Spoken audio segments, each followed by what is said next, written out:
Hello students, welcome to dream classes. और काफ़ी बच्चे जो हैं काफ़ी सारा कमेंट्स कर रहे थे कि सर केमिस्ट्री के वीवीआई ऑब्जेक्टिव क्वेश्चन लेकर आओ। तो आज से हम आप लोगों को क्लास 12th की केमिस्ट्री का वीवीआई ऑब्जेक्टिव क्वेश्चंस लेकर आ रहे हैं लेसन वाइज। जी हाँ, हमारे चैनल पे और हमारे हर एक वीडियो की सबसे बड़ी खासियत ये है कि हम आपको सबसे पहले लेसन वाइज पढ़ाते हैं। जितने भी लेसन्स हैं सभी का long question, short question, objective और न्यूमेरिकल्स भी होंगे, सभी होंगे। उसके बाद वीवीआई क्वेश्चन देंगे, उसके बाद गेस्ट क्वेश्चन जो आपके एग्जाम्स में होंगे। और बाकी आपको पता है कि हमारी टीम कंटिन्यू पीडीएफ प्रोवाइड करती है। पिछले साल 16,000 बच्चों ने हमारे पीडीएफ को परचेज़ किया। ठीक है, इस बार उम्मीद है कि वो टारगेट बढ़कर 26, 30, 40,000 हो जाए। तो चलिए शुरू करते हैं, समय बिल्कुल भी नष्ट नहीं करते हैं। और आज से हम लोग क्लास 12th की केमिस्ट्री की ओर बढ़ेंगे। ये सभी बोर्ड के लिए इंपॉर्टेंट है। जो बच्चे 12वीं की बोर्ड परीक्षा देने वाले हैं कोई भी बोर्ड से, अगर उनका माध्यम हिंदी माध्यम है तो बिल्कुल हमारे इस पूरे कोर्स को, सभी वीडियोस को लेसन वाइज देखिए। आपका एग्ज़ाम बिल्कुल ही अच्छा जाएगा, इसकी गारंटी हम लेते हैं। वीडियो को अंत तक देखिए। वीडियो के अंत में हमारा व्हाट्सअप नंबर रहेगा। जी हाँ, वीडियो के लगभग अंत में हम आपको अपना व्हाट्सअप नंबर दे देंगे। उस पर आप हमें व्हाट्सअप कर सकते हो, कुछ भी पूछ सकते हो, पीडीएफ से रिलेटेड कुछ भी, जो आपकी मर्ज़ी हो, जो आपको अच्छा लगे, जो आप हमसे पूछ सकते हो। ठीक है, चलिए तो सबसे पहले शुरू करते हैं। Solid state. आपको पता है कि केमिस्ट्री में हमें सबसे पहले सॉलिड स्टेट पढ़ना होता है लेसन 1 में। ठोस अवस्था पहला क्वेश्चन है। तृतीयक कोटि, जो हमारा तृतीयक कोटि है, इसके प्रावर्तन के लिए n का जो वैल्यू होता है वो 3 होता है। ठीक है, तो एक प्रश्न यहाँ पे बन रहा है कि तृतीयक कोटि के प्रावर्तन के लिए n का मान होता है, तो ये कितना होता है? 3 होता है। ठीक है, तृतीयक कोटि के प्रावर्तन के लिए n का मान 3 होता है। नेक्स्ट क्वेश्चन बढ़ते हैं। सभी क्वेश्चंस को थोड़ा थोड़ा हम डिस्कस करते चलेंगे। अष्टफलक, जिसमें कितने फलक होते हैं? 8 फलक होते हैं, उसको हम कहते हैं अष्टफलक। अष्टफलक रिक्तियों को बनाने में कितने गोले भाग लेते हैं? ठीक है, तो अष्टफलक रिक्तियों को बनाने के लिए ना हम 6 गोले भाग लेते हैं। ठीक है, बिल्कुल ही इंपॉर्टेंट क्वेश्चन है। और कौन सा क्वेश्चन किस एग्जाम में पूछा गया है वो भी हम आपको इसमें बताते चलेंगे। फिलहाल ये जो आपका क्वेश्चन नंबर दूसरा है कि अष्टफलक रिक्तियों को बनाने के लिए कितने गोले भाग लेते हैं, ये 6 आंसर होगा इसका। नेक्स्ट क्वेश्चन कि मूल क्रिस्टल तंत्रों की संख्या कितनी होती है? ये आपको बिहार बोर्ड की जो परीक्षा हुई ना, BSCB, Bihar school examination board, ये आपको 2017 में पूछा गया। डाउट है तो फिर प्रीवियस ईयर्स बुक कर निकाल के देख लो। ठीक है, कि मूल क्रिस्टल तंत्रों की संख्या कितनी होती है, ये आपको 2017 में पूछा गया है। इसके आंसर है 7। मूल क्रिस्टल तंत्रों की संख्या 7 होती है, 7। ठीक है, बीसीसी, इसके बारे में आपने पढ़ा होगा। हमारे जो टीचर हैं वो आपको कंटिन्यू लेसन वाइज आपको डिटेल्स दे रहे हैं, टॉपिक बाय टॉपिक। बीसीसी, ये क्वेश्चन नंबर चौथा है कि बीसीसी इकाई सेल में मुक्त खाली जगह का प्रतिशत होता है, ये आपको 32% होता है। पिछला साल ये पूछा गया, बिहार स्कूल एग्जामिनेशन बोर्ड 2018 में पूछा गया है कि बीसीसी इकाई सेल में मुक्त खाली जगह का प्रतिशत होता है 32%। बहुत ही इंपॉर्टेंट, शानदार क्वेश्चन है और इस बार हो सकता है इस टाइप के क्वेश्चंस आपको बोर्ड में देखने को मिले। तो हमारे चैनल पे जुड़िए, तो बिल्कुल भी लेसन वाइज पढ़िए, एक एक लेसन, एक भी छूटना नहीं चाहिए आपके एग्जाम्स के लिए। ठीक है, और फिर हम आपको सेट प्रैक्टिस करवाएंगे, मॉक टेस्ट करवाएंगे, सभी चीज़ें करवाएंगे लाइव। वो भी सोडियम क्लोराइड का जालक है, तो जो सोडियम क्लोराइड, इसका जो जालक है ना वो अष्टफलकीय है। ठीक है, किस तरह का है? वो अष्टफलकीय है। बहुत इंपॉर्टेंट क्वेश्चन है, सोडियम क्लोराइड का जालक है अष्टफलकीय। ओके, नेक्स्ट क्वेश्चन पे आते हैं। ये देखिए, ये आपको 2018 में क्वेश्चन है। जो ये क्वेश्चन है कि एक धातु का खाकरन हेक्सागोनल क्लोज पैक, इसको हम HCP, ठीक है, सॉरी यहाँ पे लिखा हुआ है, फिर से हम पढ़ते हैं। एक धातु का रवाकरण, यहाँ पे मैंने ठीक से पढ़ा नहीं था। एक धातु का जो रवाकरण है वो हेक्सागोनल क्लोज पैक, जिसको हम HCP, हेक्सागोनल क्लोज पैक संरचना में होता है। तो धातु की कोऑर्डिनेशन संख्या क्या होती है? What is the coordination number of HCP? कि एक धातु का रवाकरण जो होता है ना वो हेक्सागोनल क्लोज, ठीक है,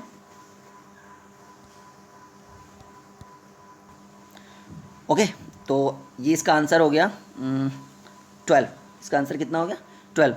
तो धातु की जो कोऑर्डिनेशन संख्या होती है वो 12 होती है। Concept clear? नेक्स्ट क्वेश्चन हम लोग आते हैं कि ब्रैग समीकरण क्या है। Most highlighted question, most highlighted question. ठीक है, इसको बीबीआई करिए, अपनी कॉपी में नोट करिए। ब्रैग समीकरण है N lambda is equal to 2d sine theta. N lambda is equal to 2d sine theta. Video को अंत तक देखिए, कभी भी हम अपना व्हाट्सअप नंबर इस वीडियो के बीच में दे सकते हैं। ठीक है, ये चीज़ आप याद रखना। तो ब्रैग समीकरण क्या है?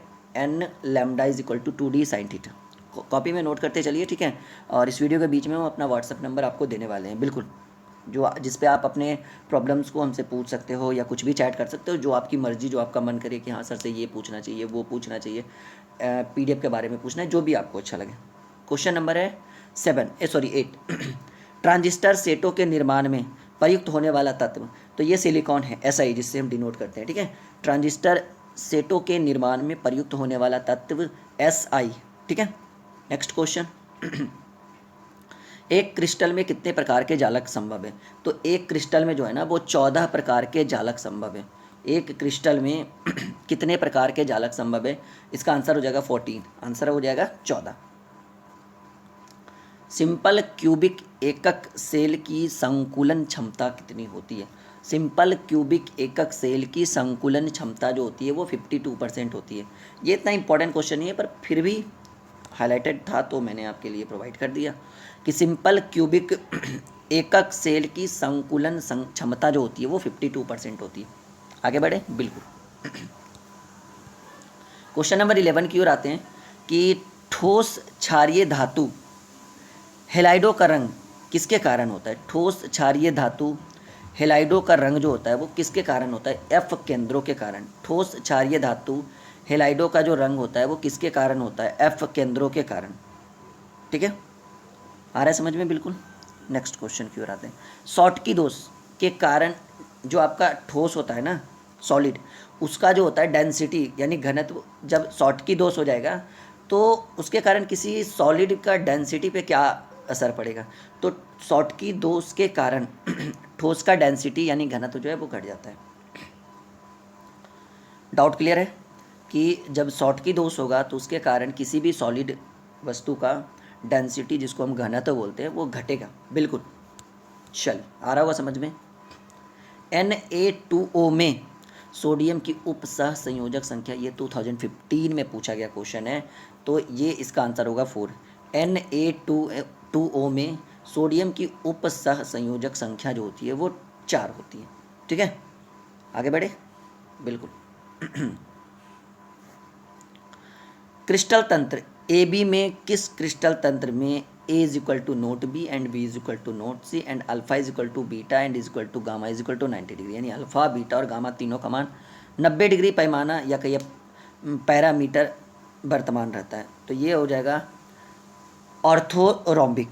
इसका हो जाएगा ये कब होगा, ये ऑर्थोरोम्बिक में होगा कि क्रिस्टल तंत्र AB में किस क्रिस्टल तंत्र में A B C आपस में बराबर नहीं होंगे, बट अल्फा, बीटा और गामा का मान 90 पैमाना वर्तमान में रहता है, ये ऑर्थोरोम्बिक। ये आपको बिहार बोर्ड की परीक्षा 2017 में पूछा गया क्वेश्चन है, ठीक है। 2-3 साल पहले ये प्रश्न पूछा गया ऑलरेडी।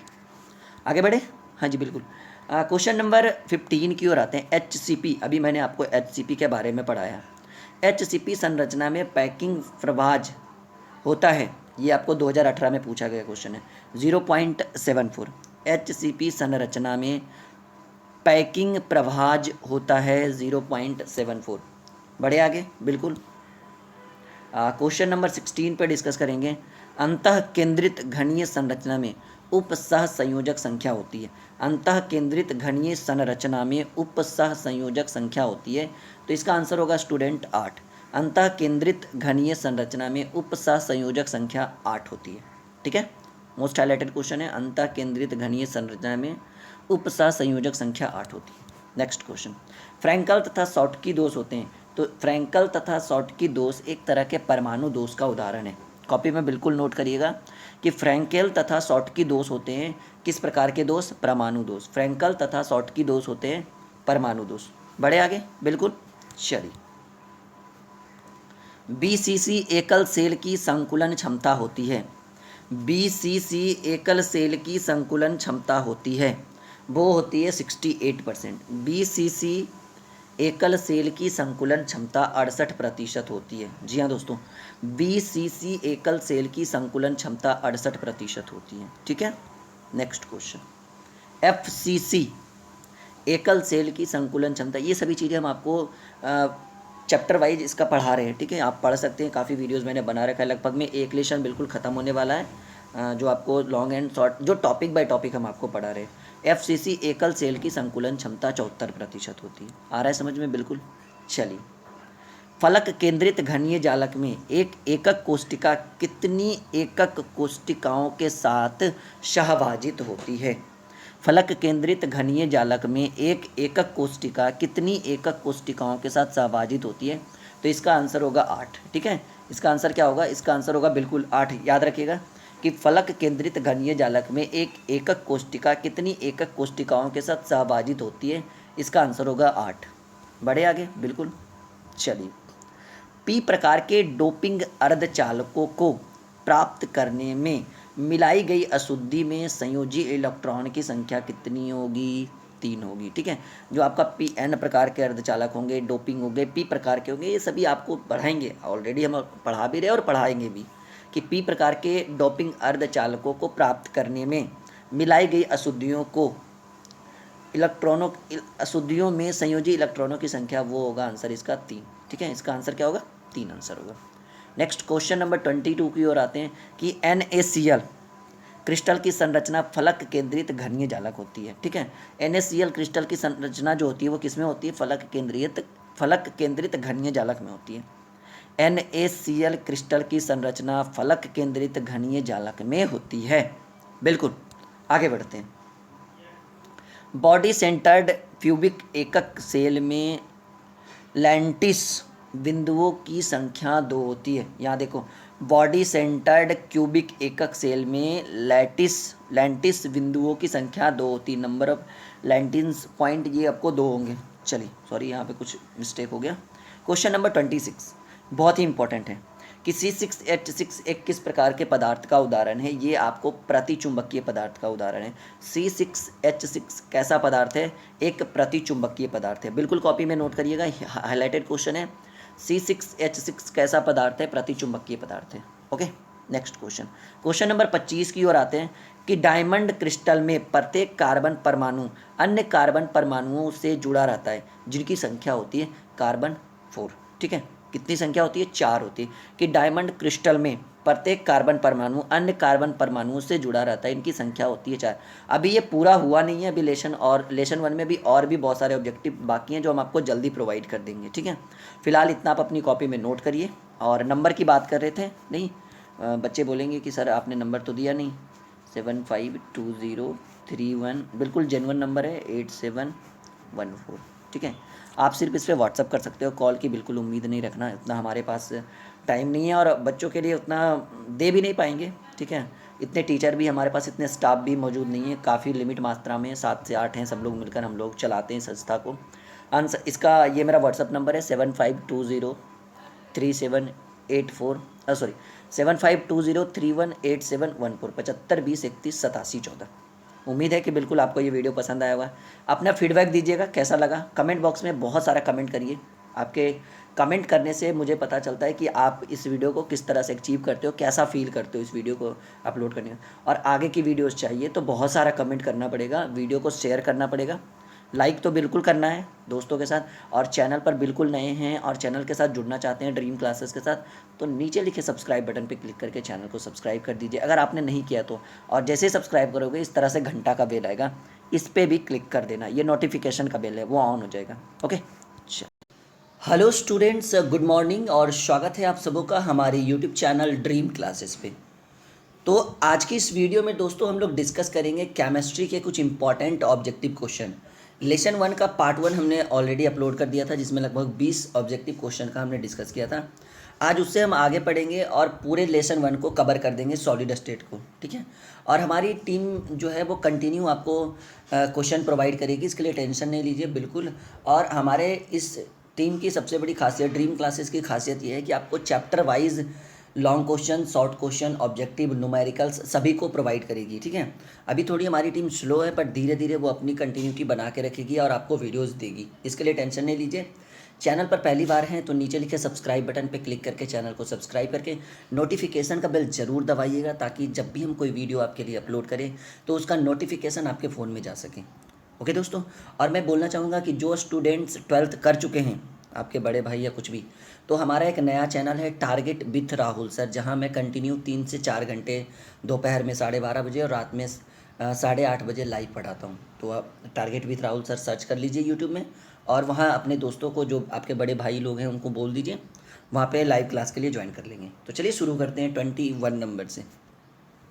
20 क्वेश्चन ऑलरेडी हम लोगों ने 20 पिछले लेसन में, पिछले वीडियो में प्रोवाइड कर दिया। इस वीडियो के डिस्क्रिप्शन में उसका लिंक है, देख लीजिएगा। कह रहा है पी प्रकार के डोपिंग अर्धचालकों को प्राप्त करने में मिलाई गई अशुद्धियों में संयोजी इलेक्ट्रॉन की संख्या कितनी होती है। तो पी प्रकार का जो डोपिंग होता है ना, उसमें अर्धचालक, ठीक है, एक चालक होता है, एक अर्धचालक होता है, उसको प्राप्त करने में मिलाई गई अशुद्धि, ठीक है, अशुद्धि जो होता है ना, उसमें संयोजी इलेक्ट्रॉन की संख्या 3 होती है, ठीक है। ये सभी मोस्ट बीवीआई क्वेश्चन है, अगर आप हमारी टीम के साथ कंटिन्यूटी बना के रखते हैं तो बहुत फ़ायदा होगा। चलिए क्वेश्चन नंबर 22, NaCl क्रिस्टल की संरचना कैसी होती है। तो फलक केंद्रित घनीय जालक में होती है, ठीक है। NaCl क्रिस्टल की संरचना होती है फलक केंद्रित घनीय जालक में। नेक्स्ट क्वेश्चन है बॉडी सेंटर्ड क्यूबिक एकल सेल में लैटिस बिंदुओं की संख्या कितनी होती है। तो बॉडी सेंटर्ड क्यूबिक एकल सेल में लैटिस बिंदुओं की संख्या 2 होती है। कितनी होती है? 2 होती है। चलिए C6H6 एक कैसा पदार्थ है। तो C6H6 एक प्रतिचुंबकीय पदार्थ है, जिसको मैंने पिछले साल भी VVI किया था, ठीक है। तो C6H6 एक प्रतिचुंबकीय पदार्थ है। चलिए नेक्स्ट क्वेश्चन है क्वेश्चन नंबर 25 कि डायमंड क्रिस्टल में, जी हाँ दोस्तों, डायमंड क्रिस्टल में प्रत्येक कार्बन परमाणु अन्य कार्बन परमाणुओं से जुड़े रहते हैं। ये चीज़ आपने भी पढ़ा होगा कि जहाँ पे हम आपको चैप्टर वाइज सॉल्यूशन दे रहे हैं, लॉन्ग एंड शॉर्ट का, और जितने भी टॉपिक हैं सभी का, उसमें मैंने पढ़ाया था कि डायमंड क्रिस्टल में प्रत्येक कार्बन परमाणु जो होते हैं वो अन्य कार्बन परमाणुओं के साथ जुड़े रहते हैं, जिनकी संख्या होती है 4, ठीक है। डायमंड क्रिस्टल में प्रत्येक कार्बन परमाणु अन्य कार्बन परमाणुओं से जुड़े होते हैं, जिनकी संख्या 4 होती है। CsCl क्रिस्टल की संरचना कैसी होती है। BCC, इसके बारे में हम आपको डिटेल्स के साथ पढ़ा रहे हैं, लेसन बाय लेसन, वहाँ पे पढ़िए जहाँ पे मैंने आपको BCC के बारे में अच्छे से बताया है, ठीक है। तो प्रश्न है कि CsCl की क्रिस्टल संरचना होती है BCC। ओके स्टूडेंट, कंटिन्यू, आपको समझ में आ रहा है, बिल्कुल एकदम कॉन्सेप्ट बना के रखिएगा। FCC एक घनाकार जालक है। तो इसका कहना है कि FCC एक जालक में कितने परमाणु होते हैं। तो FCC के जालक में जो होता है ना, वो परमाणुओं की संख्या 4 होती है। FCC के एक जालक में कितने परमाणु होते हैं। तो परमाणुओं की संख्या 4 होती है। कॉन्सेप्ट क्लियर है। X तथा Y तत्वों से निर्मित यौगिक घनीय संरचना में क्रिस्टलित होता है, जिसमें X परमाणु घन के कोनों पर तथा Y परमाणु फलक केंद्रों पर उपस्थित हैं। तो यौगिक का सूत्र होता है XY3। यौगिक का सूत्र क्या होता है स्टूडेंट? XY3। ये भी इंपॉर्टेंट क्वेश्चन है, बिल्कुल भी इग्नोर मत करिएगा। क्वेश्चन नंबर 29 की ओर आते हैं। ZnO को गर्म करने पर विद्युत चालकता पर क्या प्रभाव पड़ता है। तो ZnO को गर्म करने पर विद्युत चालकता का जो प्रभाव है, ठीक है स्टूडेंट। तो ये प्रश्न फिर से हम इसको पढ़ते हैं, थोड़ा सा कन्फ्यूजन हो गया था कि ZnO को गर्म करने पर विद्युत चालकता पर क्या प्रभाव पड़ता है। तो जब हम ZnO को गर्म करेंगे ना, तो इसकी विद्युत चालकता जो है वो बढ़ जाती है, ठीक है। क्या होगी? बढ़ जाएगी। कभी कभी आप पढ़ोगे, कहीं कहीं और भी टॉपिक आएंगे जहाँ पे विद्युत चालकता घटती भी है, परिवर्तित रहती है, लेकिन यहाँ पे ZnO को गर्म करने पर विद्युत चालकता बढ़ती है। ओके। BaSO4 के जल में घुलनशीलता का क्या कारण है। तो BaSO4 को जो जब जल में घुलनशीलता करते हैं, इसका रीज़न है कि इसकी जालक ऊर्जा जो है ना, वो काफ़ी कम है, ठीक है। तो ये प्रश्न है क्वेश्चन नंबर 30 कि BaSO4 के जल में घुलनशीलता का क्या रीज़न है। तो इसकी जालक ऊर्जा जो है ना, वो काफ़ी निम्न है, काफ़ी कम है, इस कारण जो है वो इसको जल में घुलनशीलता किया जाता है। देखिए ये बहुत इंपॉर्टेंट क्वेश्चन है, मोस्ट हाईलाइटेड क्वेश्चन है। क्वेश्चन नंबर 31 प्रश्न है कि P टाइप तथा N टाइप अर्धचालकों की विद्युतीय प्रकृति क्या होती है। तो P टाइप तथा N टाइप के अर्धचालकों की विद्युतीय प्रकृति जो होती है ना, वो बिल्कुल उदासीन होती है, ठीक है। P टाइप तथा N टाइप के अर्धचालकों की विद्युतीय प्रकृति जो होती है वो बिल्कुल उदासीन होती है। बहुत ही समझ में आ रहा होगा, इंपॉर्टेंट क्वेश्चन है। P टाइप तथा N टाइप के अर्धचालकों की विद्युतीय प्रकृति उदासीन होती है। Okay student. नेक्स्ट क्वेश्चन है Ge, जिसको जर्मेनियम हम लोग कहते हैं। Ge के साथ उपस्थित As है जीई अर्धचालक के साथ उपस्थित एस है, ये आपको डोपेंट कहलाएगा, ठीक है। जो जर्मेनियम के साथ उपस्थित एस जो होता है ना, वो आपको डोपेंट कहलाता है, ओके। जीई अर्धचालक के साथ उपस्थित एस क्या कहलाएगा, आपको डोपेंट कहलाएगा। नेक्स्ट क्वेश्चन की ओर आते हैं, क्वेश्चन नंबर 33। ये देखिए बहुत ही इंपॉर्टेंट क्वेश्चन है कि क्रिस्टल में समन्वय संख्या में वृद्धि होती है दाब वृद्धि से। जब क्रिस्टल का प्रेशर आप बढ़ाओगे ना, तो इसमें समन्वय संख्या क्या होती है, बढ़ जाती है। तो ये प्रश्न है कि क्रिस्टल में समन्वय संख्या में वृद्धि होती है दाब वृद्धि के कारण, ठीक है। कि जब दाब बढ़ाओगे तो क्रिस्टल में समन्वय संख्या अपने आप बढ़ना स्टार्ट हो जाएगा, okay student. Next question, Schottky दोष, बहुत इंपॉर्टेंट क्वेश्चन है। यूपी बोर्ड, बिहार बोर्ड, सभी जगह ये पूछा गया क्वेश्चन है कि शॉर्टकी दोष के कारण ठोस के डेंसिटी पर क्या प्रभाव पड़ता है। कि शॉर्टकी दोष के कारण ठोस का घनत्व क्या होता है, घट जाता है, सॉरी। शॉर्टकी दोष के कारण, एक सेकेंड स्टूडेंट, हाँ जी, शॉर्टकी दोष के कारण ठोस का घनत्व होता है वो आपको घट जाएगा। ये 2016 में पूछा गया क्वेश्चन है यूपी बोर्ड में, ठीक है। ये सभी बोर्ड के लिए बहुत इंपॉर्टेंट है। अगर आप किसी भी बोर्ड से स्टडी कर रहे हो तो आप ड्रीम क्लासेस को ज्वाइन कर सकते हो। बस आपका जो लैंग्वेज होना चाहिए वो हिंदी होना चाहिए, ठीक है। तो शॉर्टकी दोष के कारण ठोस का जो डेंसिटी है, घनत्व जो है वो क्या होता है, घट जाता है। नेक्स्ट हमारा क्वेश्चन है N1 वैकेंसी में फंसे हुए इलेक्ट्रॉन को कहते हैं, तो एफ सेंटर कहा जाता है। N1 वैकेंसी में फंसे हुए इलेक्ट्रॉन को क्या कहते हैं, एफ सेंटर। बहुत ही इंपॉर्टेंट क्वेश्चन है कि N1 वैकेंसी में फंसे हुए इलेक्ट्रॉन को क्या कहते हैं, एफ सेंटर। नेक्स्ट क्वेश्चन की ओर आते हैं, क्वेश्चन नंबर 36 कि किसी क्रिस्टल में दो समानांतर तलों के मिलर निर्देशांक होते हैं तो वो इक्वल होगा, समान कहलाएगा, ठीक है। कि किसी क्रिस्टल में दो समानांतर तलों के मिलर निर्देशांक होते हैं बिल्कुल इक्वल, समान, ठीक है। किसी क्रिस्टल के दो समानांतर तलों के मिलर निर्देशांक होंगे, समान होंगे, इक्वल।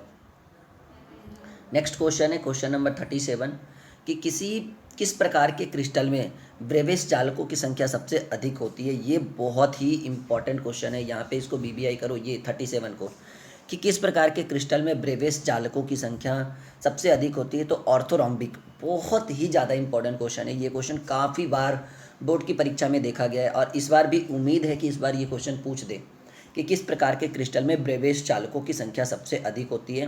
किस प्रकार के क्रिस्टल में ब्रेविस चालकों की संख्या सबसे अधिक होती है। तो ये हमारा ऑर्थोरोम्बिक प्रकार के क्रिस्टलों में ब्रेविस चालकों की संख्या सबसे अधिक होती है।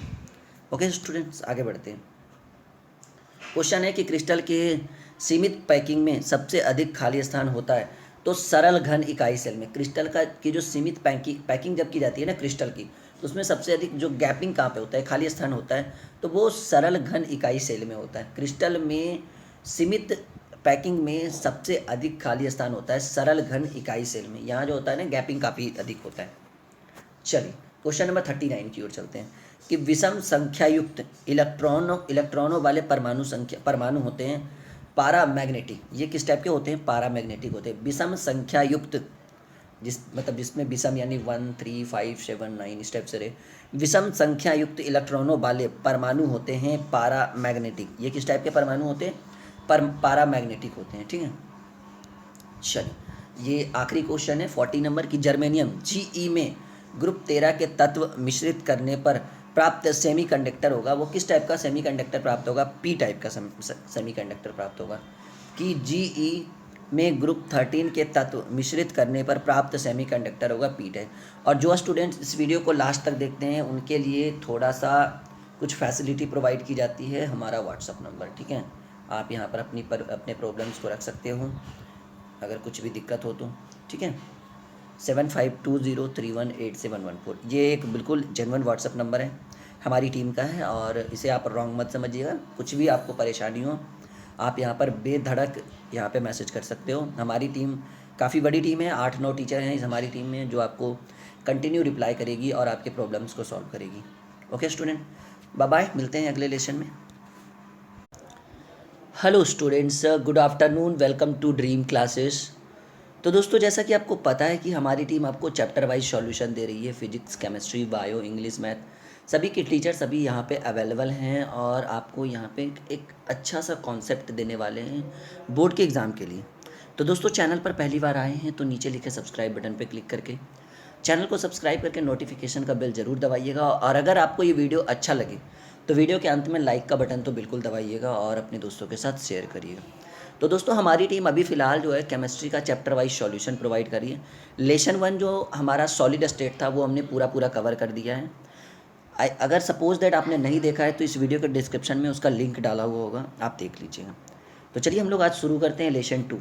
टॉपिक का नाम है विलियन सॉल्यूशन, और इसके कुछ इंपॉर्टेंट और इंटरेस्टिंग जितने भी इंपॉर्टेंट क्वेश्चन हैं उस ऑब्जेक्टिव क्वेश्चन को आज के सेशन में आपको हम प्रोवाइड करने वाले हैं, और ये भी बताएंगे कि कौन सा क्वेश्चन किस साल परीक्षा में पूछा गया है। ठीक है, चलिए पहला सवाल कि किसी विलियन के 200 ml में अगर 2 ग्राम NaOH डाल दें या घुला दें तो विलियन की मोलरता पर क्या प्रभाव पड़ेगा। तो विलियन की मोलरता जो होगी ना वो घटकर सीधे 0.25 हो जाएगी। ठीक है, कि किसी विलियन के 200 ml मिलीलीटर, किसी विलियन के 200 ml में अगर 2 ग्राम हम NaOH डाल देते हैं ना तो विलियन की मोलरता हो जाती है 0.25। ये आपको 2015 में बोर्ड परीक्षा में पूछा गया क्वेश्चन है कि किसी विलियन के 200 ml में 2 ग्राम NaOH घुले हुए हैं तो विलियन की मोलरता 0.25 होगी। नेक्स्ट क्वेश्चन है कि HCl, इसको हम लोग कहते हैं हाइड्रोक्लोरिक अम्ल। ठीक है, हाइड्रोक्लोरिक एसिड, और ये हमारा H2O ये हमारा जल हो गया। ठीक है, तो यहाँ पे प्रश्न है कि HCl तथा H2O के एजियोट्रॉपिक मिश्रण में होगा। तो आपको पता है ये काफ़ी इंपॉर्टेंट क्वेश्चन है, ये आपको बोर्ड की परीक्षा 2017 एंड 2014 दोनों बार पूछा गया है कि HCl तथा H2O के एजियोट्रॉपिक मिश्रण में होगा 22.2% HCl। ठीक है, HCl तथा H2O को अगर हम आपके मिला देते हैं तो इसका एजियोट्रॉपिक मिश्रण में क्या होगा, 22.2% HCl होगा।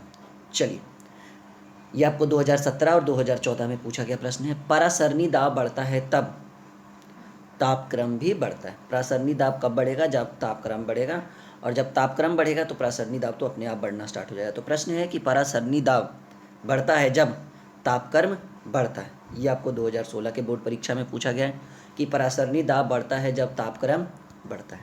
अगले सवाल की ओर आते हैं, क्वेश्चन नंबर 4 कि शुद्ध जल की मोलरता कितनी होती है। बहुत ही इंपॉर्टेंट क्वेश्चन है कि एक शुद्ध जल की मोलरता कितनी होती है, 55.55।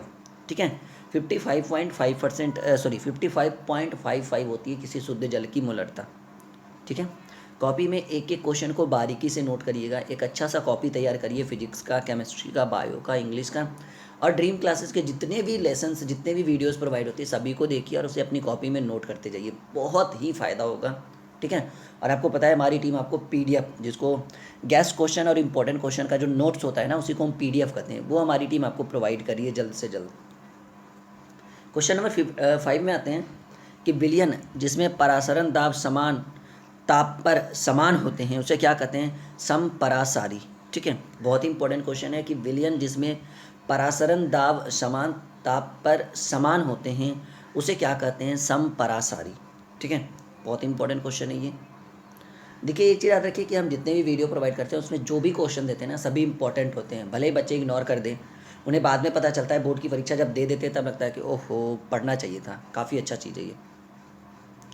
विलियन स्थिरांक R का मान होता है 0.082 लीटर 80 एटम के इन्वर्स मोल इन्वर्स। ठीक है, ये क्वेश्चन इंपॉर्टेंट है, विलियन स्थिरांक R का मान। हो सकता है मे भी आपको बोर्ड में देखने को मिले ये क्वेश्चन। क्वेश्चन नंबर 7 की ओर आते हैं कि उच्च अनुभार के पदार्थ का अनुभार निर्धारित करने के लिए सबसे उत्तम विधि कौन सा है। तो उच्च अनुभार के पदार्थ का जो अनुभार अगर आपको फाइंड आउट करना है ना उसके लिए सबसे इम्पॉर्टेंट और सबसे जो सटीक प्रोसेस है ना वो परासरण दाब मापन है। ठीक है, वो किस तरह से हम माप करेंगे, परासरण दाब मापन के द्वारा उच्च अनुभार के पदार्थ का अनुभार निर्धारित कर सकते हैं। ओके, अगला क्वेश्चन है 5 ग्राम ग्लूकोज के 20 ग्राम जल में घोला जाता है।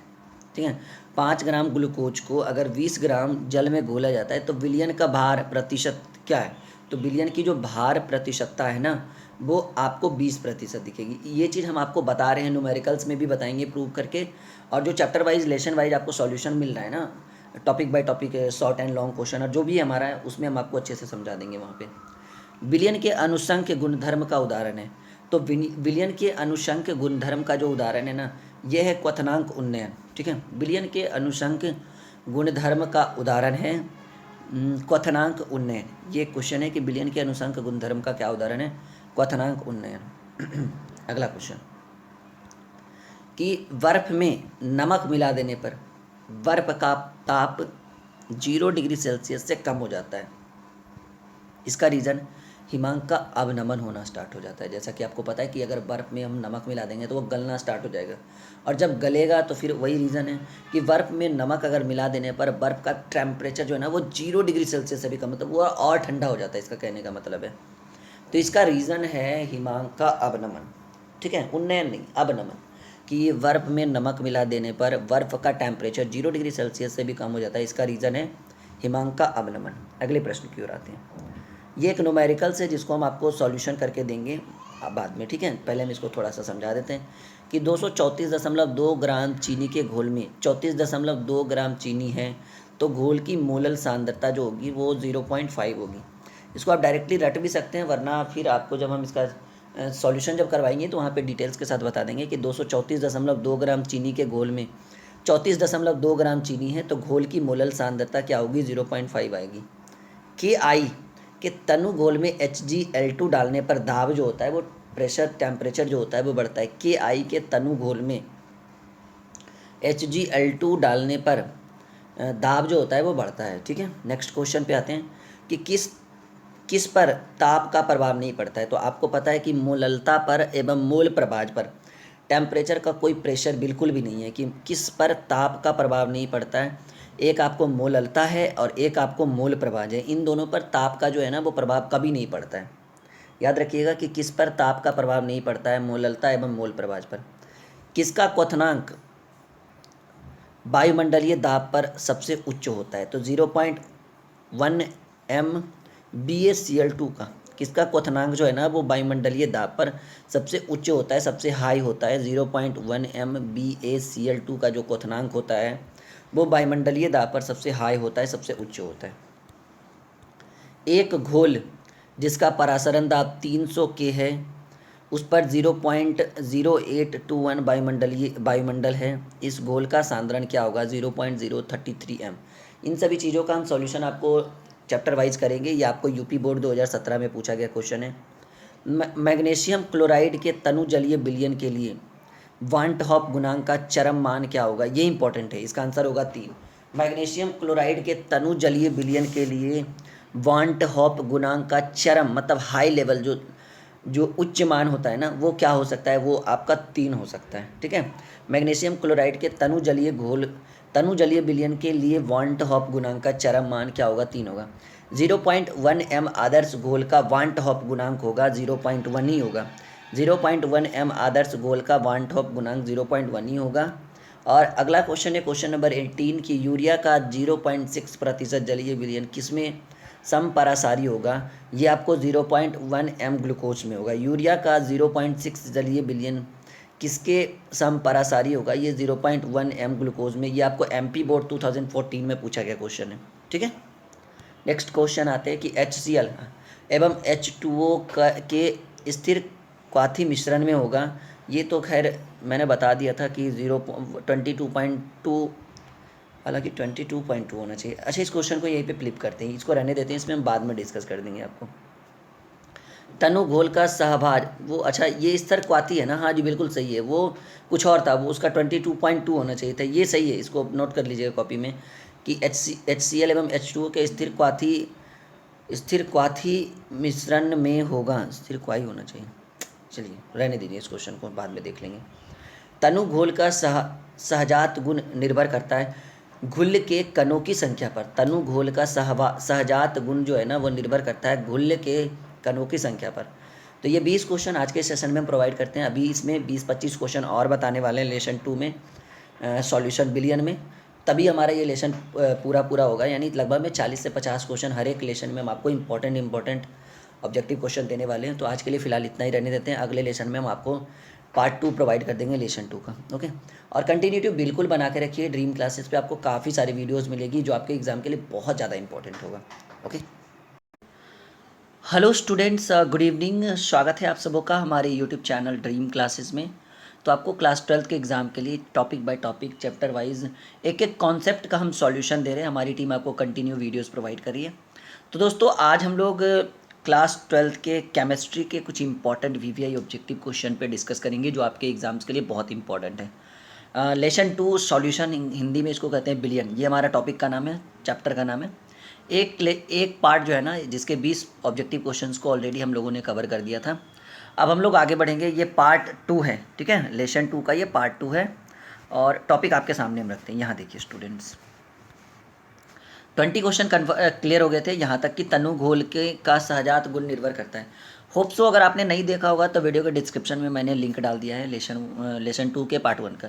ये पार्ट 2 है और कह रहा है यदि KCl, ठीक है, जलीय घोल 100% विघटित होता है तो वांट ऑफ गुणांक क्या होगा। यदि KCl का जो है ना वो जलीय घोल वो 100% 100% विघटित हो जाता है तो वांट ऑफ गुणांक जो होगा वो 2 होगा, ठीक है। यदि KCl जलीय घोल 100% विघटित होता है तो वांट ऑफ गुणांक कितना होगा, इसका आंसर 2 होगा। ओके स्टूडेंट, अगले क्वेश्चन की ओर आते हैं। क्वेश्चन है कि मानव रक्त का pH मान, ये आपको 12वीं की बोर्ड परीक्षा 2018 में पूछा गया प्रश्न है कि मानव रक्त का pH मान कितना होता है। आंसर होगा 7.4, ठीक है। मानव रक्त का pH मान, हालांकि काफ़ी सिंपल क्वेश्चन है, स्टूडेंट्स नॉर्मली सॉल्यूशन कर देते हैं, पर फिर भी अगर बाई चांस छूट जाए देख लीजिएगा, ठीक है, अगर आपको याद नहीं है तो। ये 2018 में पूछा गया प्रश्न है, मे भी इस बार बोर्ड के एग्जाम में दिख जाए। तो मानव रक्त का pH मान 7.4। क्वेश्चन नंबर 23, 20 क्वेश्चन ऑलरेडी हमने पार्ट 1 में डिस्कस कर दिया था, बिल्कुल उसको देख लीजिएगा। समुद्र जल का पराशरक दाब लगभग होता है, तो ये कितना होता है समुद्री जल का पराशरक दाब या पराशरणी दाब कहिए, तो ये 30 एटम्स होते हैं, ठीक है। समुद्र जल का पराशरक दाब लगभग होता है वो 30 एटम्स होते हैं। बहुत ही इंपॉर्टेंट क्वेश्चन है, डिस्कस करते जाइए और कॉपी में नोट करते जाइए। क्वेश्चन नंबर 24 पे आते हैं। कौन सी सांद्रण इकाई ताप से स्वतंत्र होती है। तो कौन सी सांद्रण जो होती है ना वो इकाई ताप से स्वतंत्र होती है, मोलरिटी, इसको हिंदी में बोलते हैं मोललता, सॉरी कौन सी सांद्रण इकाई ताप से स्वतंत्र होती है, मोललता। ओके, वो मोलरिटी नहीं, ये मोललता होगा, वो गलत मैंने बोला था। दो द्रवों का एक मिश्रण जो स्थिर संघटन पर उबलता है क्या कहलाता है। दो द्रवों का एक मिश्रण है जो स्थिर संघटन पर उबलता है, ये आपको एंजोट्रॉप कहलाएगा, ठीक है। दो द्रवों का एक मिश्रण है जो स्थिर संघटन पर उबलता है, क्या कहलाता है, एंजोट्रॉप, ठीक है, एंजोट्रॉप। अगला क्वेश्चन, क्वेश्चन नंबर 26। आइसोटोनिक विलयन वे हैं जिनके बराबर होते हैं, ठीक है। जब आइसोटोनिक विलयन के वे हैं जिनके क्या बराबर होते हैं, मतलब नॉर्मली समझना है कि आइसोटोनिक विलयन में क्या ऐसा टॉपिक है, क्या ऐसा चीज़ है जो बराबर होता है, वो होता है पराशरिक, ठीक है। आइसोटोनिक विलयन में जो है ना वो पराशरिक बिल्कुल बराबर होते हैं। आदर्श विलयन में मिश्रित होने के कारण अवयवों के एंथैल्पी परिवर्तित होते हैं और वो सीधे शून्य हो जाता है, ठीक है। किस रूप में परिवर्तित होते हैं, शून्य में। आदर्श विलयन में मिश्रित होने के कारण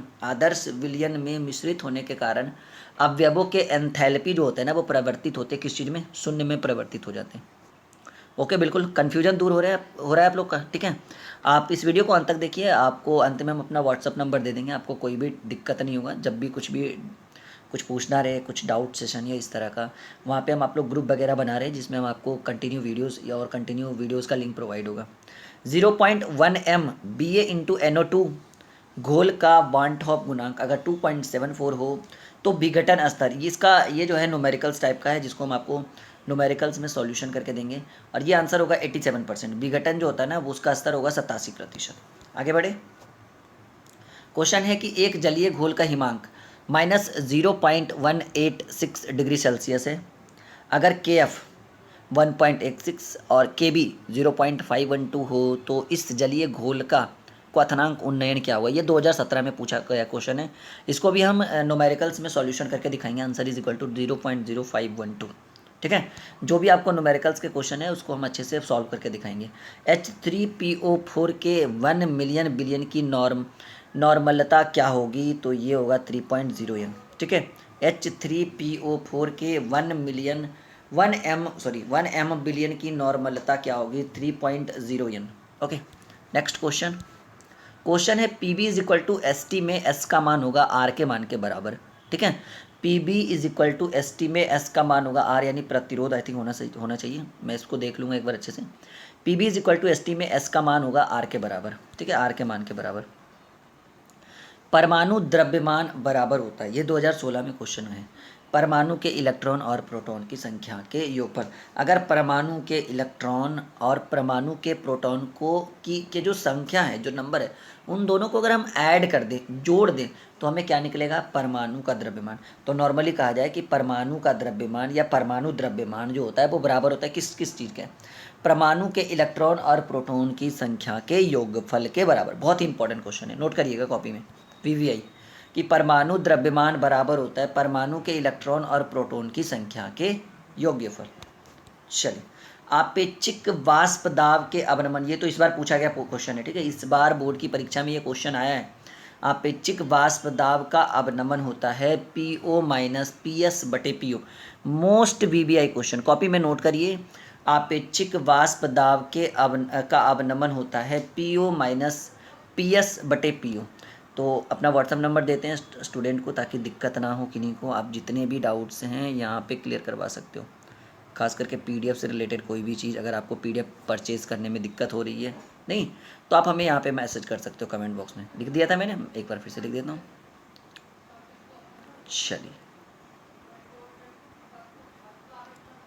ओके स्टूडेंट्स, अगला, ये भी अगला जो क्वेश्चन है बहुत इंपॉर्टेंट है कि राउल्ट का नियम किसका पालन करता है। तो P, ये जो है ना बहुत ही इंपॉर्टेंट क्वेश्चन है, P is equal to KHX, Raoult का नियम बहुत ही ज़्यादा, ये 3-4 क्वेश्चन जो है ना लास्ट में बहुत इंपॉर्टेंट है। जैसे ये किसी घोल का परासरण दाब का संबंध दिया जाता है, ये देखो P Y C is equal to S T, बहुत इंपॉर्टेंट है, 2017 में पूछा गया क्वेश्चन है कि किसी घोल का परासरण दाब का संबंध दिया गया है P Y C is equal to S T. अगले प्रश्न की ओर, कौन राउल्ट नियम से धनात्मक विचलन प्रदर्शित करता है। तो कौन जो है ना वो राउल्ट नियम से धनात्मक विचलन प्रदर्शित करता है, benzene plus chloroform. Benzene plus chloroform जो है ना वो राउल्ट के नियम से धनात्मक विचलन प्रदर्शित करते हैं। ओके स्टूडेंट, सेटिस्फाइड हो, बिल्कुल confirm, doubt clear, okay. Billion में विलय की मोललता किस यूनिट में व्यक्त की जाती है। तो ये मोल किलोग्राम इनवर्स विलायक, ठीक है, बिलियन में विलय की मोललता किस यूनिट में व्यक्त की जाती है स्टूडेंट्स, मोल किलोग्राम, M kg इनवर्स विलायक। ओके स्टूडेंट, डाउट्स बिल्कुल क्लियर होने चाहिए, छोटे छोटे टॉपिक्स हैं जिसको हम न्यूमेरिकल्स में और जो आपको शॉर्ट एंड लॉन्ग क्वेश्चन जिसमें प्रोवाइड करेंगे ना, वहाँ पे छोटे छोटे डाउट्स को हम क्लियर करेंगे, इसके लिए कोई दिक्कत नहीं है आपको। आप बस यहाँ पे रटो और अच्छे से समझो थोड़ा थोड़ा और पढ़ते जाओ, ताकि एक भी ऑब्जेक्टिव 35 में 35 इस बार लाना है इस बार आपको, ठीक है, क्योंकि हमारे चैनल के थ्रू इस बार 32 क्वेश्चन ऑब्जेक्टिव फिजिक्स केमिस्ट्री के एंड 33 फिजिक्स के लड़े थे, और बायो के शायद 27 लड़े थे। जो रियलिटी है वो मैं बता रहा हूँ। 0.1 m यूरिया बिलियन और समान ताप पर निम्न बिलियन समपरासारी है, सॉरी ये इसका आंसर होगा 0.1 m C6H12O6। ओके चलिए, question number 39, 3 litre 3m NaCl के मोलों की संख्या होती है, ये 9 होगा, इसको हम सॉल्व करके दिखाएंगे बाद में कि 3 लीटर यानी 3m NaCl के मोलों की संख्या 9 होगी। और ये आखिरी क्वेश्चन है इस क्वेश्चन आज के सेशन का, कह रहा है कि 10 लीटर दशांश मोलर M/10 घोल के लिए घुल्य की मात्रा 1.0 मोल होगा, 1.0 मोल होगा। तो आई होप कि मैंने आपको व्हाट्सअप नंबर बीच में वीडियो के बीच में दे दिया था, समझ में बिल्कुल आ रहा होगा। ओके, और बिल्कुल कंटिन्यूटी बना के रखिए, ड्रीम क्लासेस पे कंटिन्यू बने रहिए। और जो स्टूडेंट्स कम्पिटिटिव एग्ज़ाम की तैयारी कर रहे हैं, जैसे आपने अगर 12th कर लिया है, तो मेरा एक नया चैनल है अभी अभी मैंने बनाया है, टारगेट विथ राहुल सर, आप इस चीज़ को यूट्यूब में सर्च करो। अगर आपके भाई ने, बड़े भाई ने, आपकी दीदी ने, या कोई भी आपके फैमिली मेम्बर का जो कम्पिटिटिव एग्ज़ाम जैसे बैंक, SSC, रेलवे और जितने भी कम्पिटिटिव हैं, यहाँ पे मैं प्रतिदिन 3 घंटा लाइव पढ़ाता हूँ। NTPC का लाइव क्लास चल रहा है, CHSL का लाइव सेट प्रैक्टिस, NTPC का और RRC ग्रुप डी का जो है ना सेट चल रहा है, मॉडल सेट प्रैक्टिस करवा रहे हैं हम आप लोग को, ठीक है, प्रतिदिन लाइव टेस्ट चल रहा है। और यहाँ पे बेसिक भी पढ़ा रहे हैं, रीजनिंग, मैथ, सभी के लाइव सेशन बिल्कुल कंटिन्यू, पर डे हम आपको 2 से 3 घंटे 3 अधिक ही समझो, 3 से 4 घंटे लाइव आने वाले हैं। तो बिल्कुल अपने सभी भाई दीदी सबको बता दो इस चीज़ के बारे में। Okay, bye bye. Hello students, good evening और स्वागत है आप सबों का हमारे यूट्यूब चैनल ड्रीम क्लासेस में। दोस्तों, अगर आप इस बार बोर्ड की परीक्षा देने वाले हैं तो हमारे यूट्यूब चैनल ड्रीम क्लासेस के साथ बिल्कुल जुड़ जाएं। हमारी टीम आपको सभी सब्जेक्ट की पूरी तैयारी करवाएगी एग्ज़ाम से पहले। तो हमारे चैनल के साथ जुड़ने के लिए आपको कुछ नहीं करना है, नीचे लिखे सब्सक्राइब बटन पे जो आपको रेड कलर का दिख रहा होगा सब्सक्राइब कर दीजिए, और साथ ही साथ एक नोटिफिकेशन का बेल होगा जिसको ऑन कर दीजिएगा, ताकि जब भी हम कोई वीडियो आपके लिए लेकर आएँ उसका नोटिफिकेशन आपके फ़ोन पे चला जाए। ठीक है। तो दोस्तों, ये चैनल बिल्कुल क्लास 12th के बच्चों के लिए और 10th के बच्चों के लिए। यहाँ पे हमारी टीम आपको कंटिन्यू पीडीएफ प्रोवाइड कर रही है। अगर आपको पीडीएफ से रिलेटेड कोई जानकारी चाहिए तो इस वीडियो के अंत में हम अपना व्हाट्सअप नंबर देंगे। इस वीडियो के लगभग लास्ट में आपको व्हाट्सअप नंबर प्रोवाइड कर दिया जाएगा, इसलिए इस वीडियो को पूरा देखिएगा। ठीक है स्टूडेंट्स। तो अभी हम लोग चैप्टर वाइज सॉल्यूशन कर रहे हैं केमिस्ट्री का। बहुत सारे बच्चे शिकायत कर रहे थे सर थोड़ा वीडियो लेट से मत लाया करो। तो आज हम लोग पढ़ेंगे लेसन 3 विद्युत रसायन, इलेक्ट्रोकेमिस्ट्री। इस टॉपिक को स्टार्ट करने से पहले मैं बता देना चाहता हूँ कि जो स्टूडेंट हमारे चैनल के थ्रू 12th क्रैक कर चुके हैं और वो एक कम्पिटिटिव एग्ज़ाम की तैयारी कर रहे हैं, आपको पता है कि ड्रीम क्लासेस पे अब कम्पिटिटिव एग्ज़ाम की वीडियोस नहीं मिलेगी। इसके लिए आपको एक मेरा नया चैनल है target with Rahul sir, search करिए यूट्यूब में टारगेट विथ राहुल सर। उस चैनल को सब्सक्राइब करके नोटिफिकेशन का बिल दबा दीजिए, टारगेट विथ राहुल सर। वहाँ पे मैं प्रतिदिन लाइव आता हूँ दोपहर में 12:30 बजे और रात में 8:30 बजे, और प्रतिदिन आपके लाइव सेशन चलते हैं 2 से 3 घंटे का कम्पिटिटिव एग्ज़ाम्स के लिए। ठीक है, चलिए शुरू करते हैं, समय बिल्कुल भी वेस्ट नहीं करते हैं। पहला क्वेश्चन, आपको जितने भी क्वेश्चन हम आपको जितने भी ऑब्जेक्टिव प्रोवाइड करेंगे, मोस्ट हाईलाइटेड क्वेश्चन, ये मोस्ट हाईलाइटेड ऑब्जेक्टिव होंगे। पहला क्वेश्चन है कि 1 फैराडे विद्युत धारा प्रवाहित करने पर प्राप्त मात्रा क्या होगी। तो ये आपको 1 ग्राम समतुल्य प्राप्त होगा, जो आपको 2017 के एग्ज़ाम में पूछा गया कि 1 फैराडे विद्युत धारा प्रवाहित करने पर प्राप्त मात्रा कितना बराबर होगा। तो 1 ग्राम समतुल्य के बराबर होगा। Okay student. नेक्स्ट क्वेश्चन है कि बिलियन में विद्युत का संचालन करने के लिए क्या इंपॉर्टेंट है। तो बिलियन में जो है ना वो विद्युत का संचालन करने के लिए आपको वैद्युत अपघट्य, ये ज़्यादा इंपॉर्टेंट है। ठीक है, कि बिलियन में वैद्युत का संचालन करने के लिए ये संचालन करते हैं, जिसके लिए क्या इंपॉर्टेंट है, वैद्युत अपघट्य। तीसरा क्वेश्चन, किसका ऑक्सीकरण विभव सबसे अधिक होता है। ये आपको 2018 में पूछा गया क्वेश्चन है कि किसका जो है ऑक्सीकरण विभव जो है ना वो सबसे अधिक होता है। तो ये वो उसका आंसर होगा स्टूडेंट Mg यानी मैग्नीशियम का। ठीक है, किसका ऑक्सीकरण विभव सबसे अधिक होगा, Mg मैग्नीशियम का। नेक्स्ट क्वेश्चन है कि जलीय घोल में हाइड्रोजन किससे अवकृत नहीं करेगा। तो ये Fe3+ को जो है ना अवकृत नहीं करेगा। ये 2018 में पूछा गया क्वेश्चन है। बोर्ड की परीक्षा 12वीं बोर्ड की परीक्षा 2018 में क्वेश्चन है कि जलीय घोल में हाइड्रोजन किसे अवकृत नहीं करेगा। तो ये इसका आंसर है Fe3+। नेक्स्ट क्वेश्चन है स्टूडेंट कि बिलियन की चालकता समानुपाती होती है आयनों की संख्या की। ठीक है, बिलियन की जो चालकता जो है ना वो किसके समानुपाती होगी, ये आयनों की संख्या के समानुपाती होगी। बिलियन की चालकता समानुपाती होती है आयनों की संख्या के। अगर आप हमारे चैनल पे पूरी तैयारी करना चाहते हैं तो बिल्कुल पीडीएफ के बारे में जरूर नॉलेज रखिए। पीडीएफ का मतलब हुआ जो हम आपको गेस्ट क्वेश्चन और इम्पॉर्टेंट क्वेश्चन देने वाले हैं ना, एक बुक की तरह आपको हम पीडीएफ देंगे जो आपके व्हाट्सअप पे सेंड किया जाता है। ठीक है, आपके व्हाट्सअप पे भेजा जाएगा, जिसे आप अपने फ़ोन के थ्रू खोल कर पढ़ सकते हैं। पेज बाय पेज दिया रहेगा, उसके लिए काफ़ी कम फ़ी देना पड़ता है, बहुत ही कम फ़ी। पिछले साल 16,000 बच्चों ने हमारे चैनल ड्रीम क्लासेस के थ्रू पीडीएफ परचेज़ किया। उम्मीद है कि आप लोग इस बार 100% आप लोग परचेज़ करोगे, क्योंकि उससे जो है ना, क्योंकि इस पीडीएफ को बनाने में काफ़ी सारे टीचर्स इंक्लूड होते हैं, तो सभी को हमें जो है ना मंथली देना पड़ता है उन्हें। तो इसलिए आपके लिए थोड़ी फ़ीस रखिएगा। आप खुद ही सोचो, इतना मेहनत हम आपके लिए कर रहे हैं, तो अगर 100-200 अगर फ़ीस लग भी रही है तो मुझे नहीं लगता कि कोई बड़ा इशू है, ये नॉर्मल सी इशू है। किसी भी तरह से आप ट्रांसफ़र करके पीडीएफ परचेज़ कर सकते हो, वो आपको डिटेल्स दे दी जाएगी। ठीक है, चलिए नेक्स्ट क्वेश्चन है, ये तो हो गया। 96,500 कूलाम विद्युत धारा CuSO4 के घोल से मुक्त करती है। ये आपको 96,000 कूलम जो है ना विद्युत धारा CuSO4 के घोल से मुक्त करती है। ये कितना ग्राम, 31.75 ग्राम Cu। ठीक है, ये आपको 2013, 15 और 16 3 बार पूछा गया क्वेश्चन है। 2013, 2015 एंड 2016। नेक्स्ट क्वेश्चन है कि इलेक्ट्रॉन पर चार्ज क्या होता है, इलेक्ट्रॉन पर जो आवेश होता है ना वो क्या होता है, 1.6 इंटू 10⁻⁻19 कूलाम। इलेक्ट्रॉन पे जो आवेश होता है वो 1.6 इंटू 10⁻⁻19 कूलाम होता है, ठीक है।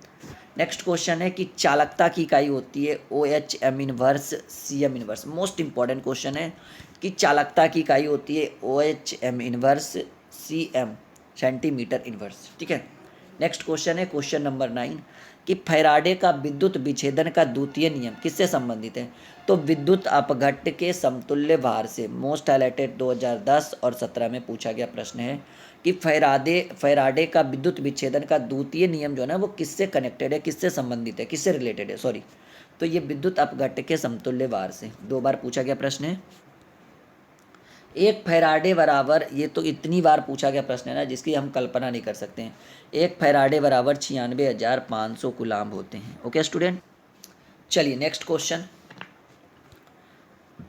फैराडे का जो प्रथम रूल है ना, प्रथम नियम, उसका समीकरण आपको फाइंड आउट करना होता है।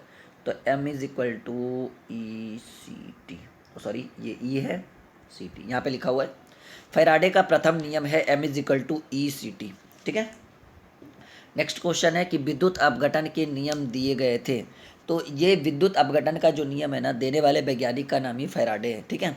कि विद्युत अपघटन का नियम किसके द्वारा प्रतिपादित किया था, तो फैराडे के द्वारा। Next question, question number 13।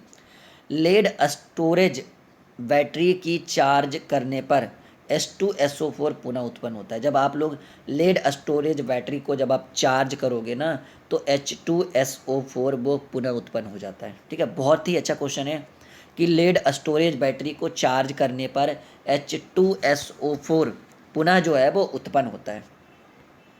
Next question, किस ताप पर Ag की चालकता सबसे अधिक होती है। तो Ag मेरे हिसाब से होना चाहिए आर्गन, नहीं, हाँ।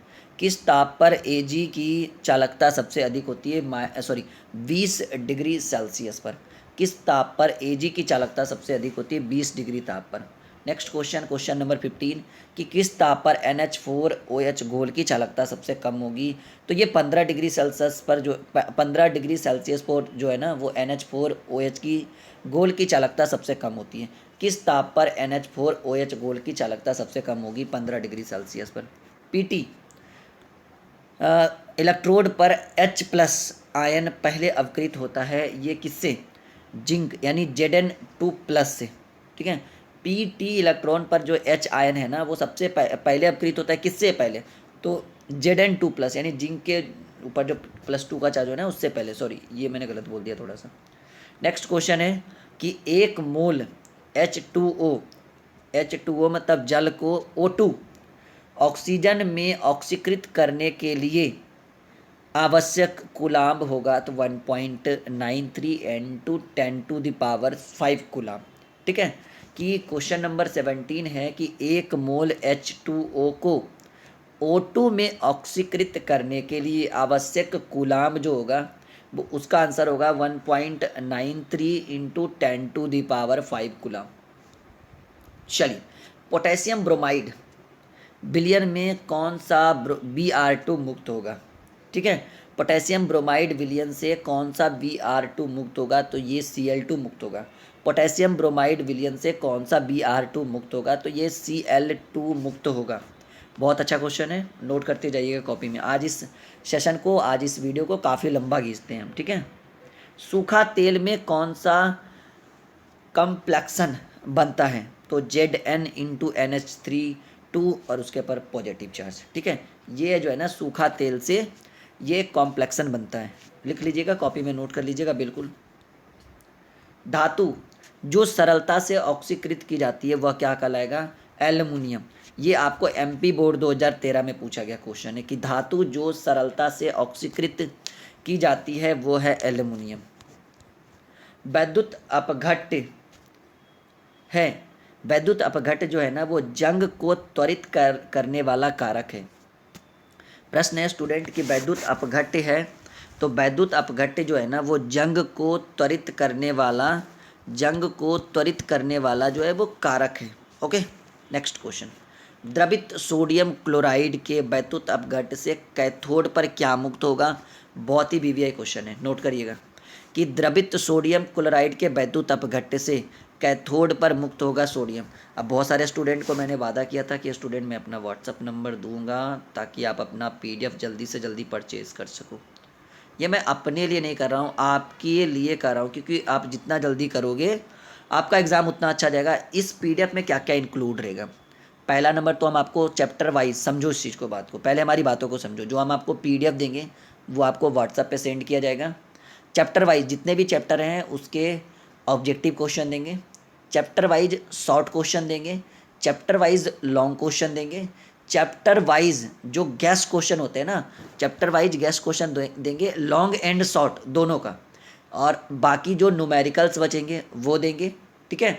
और आपको हर एक सब्जेक्ट से, चाहे वो फिजिक्स हो, केमिस्ट्री हो या बायो हो, 20 जो है ना वो आपको सेट प्रैक्टिस देंगे। यानी आप सेट प्रैक्टिस दिया जाएगा, आप इसको घर पे भी बना सकते हो, मतलब सभी उसी में, उसी फीस में सारा कुछ इंक्लूड रहेगा, ठीक है।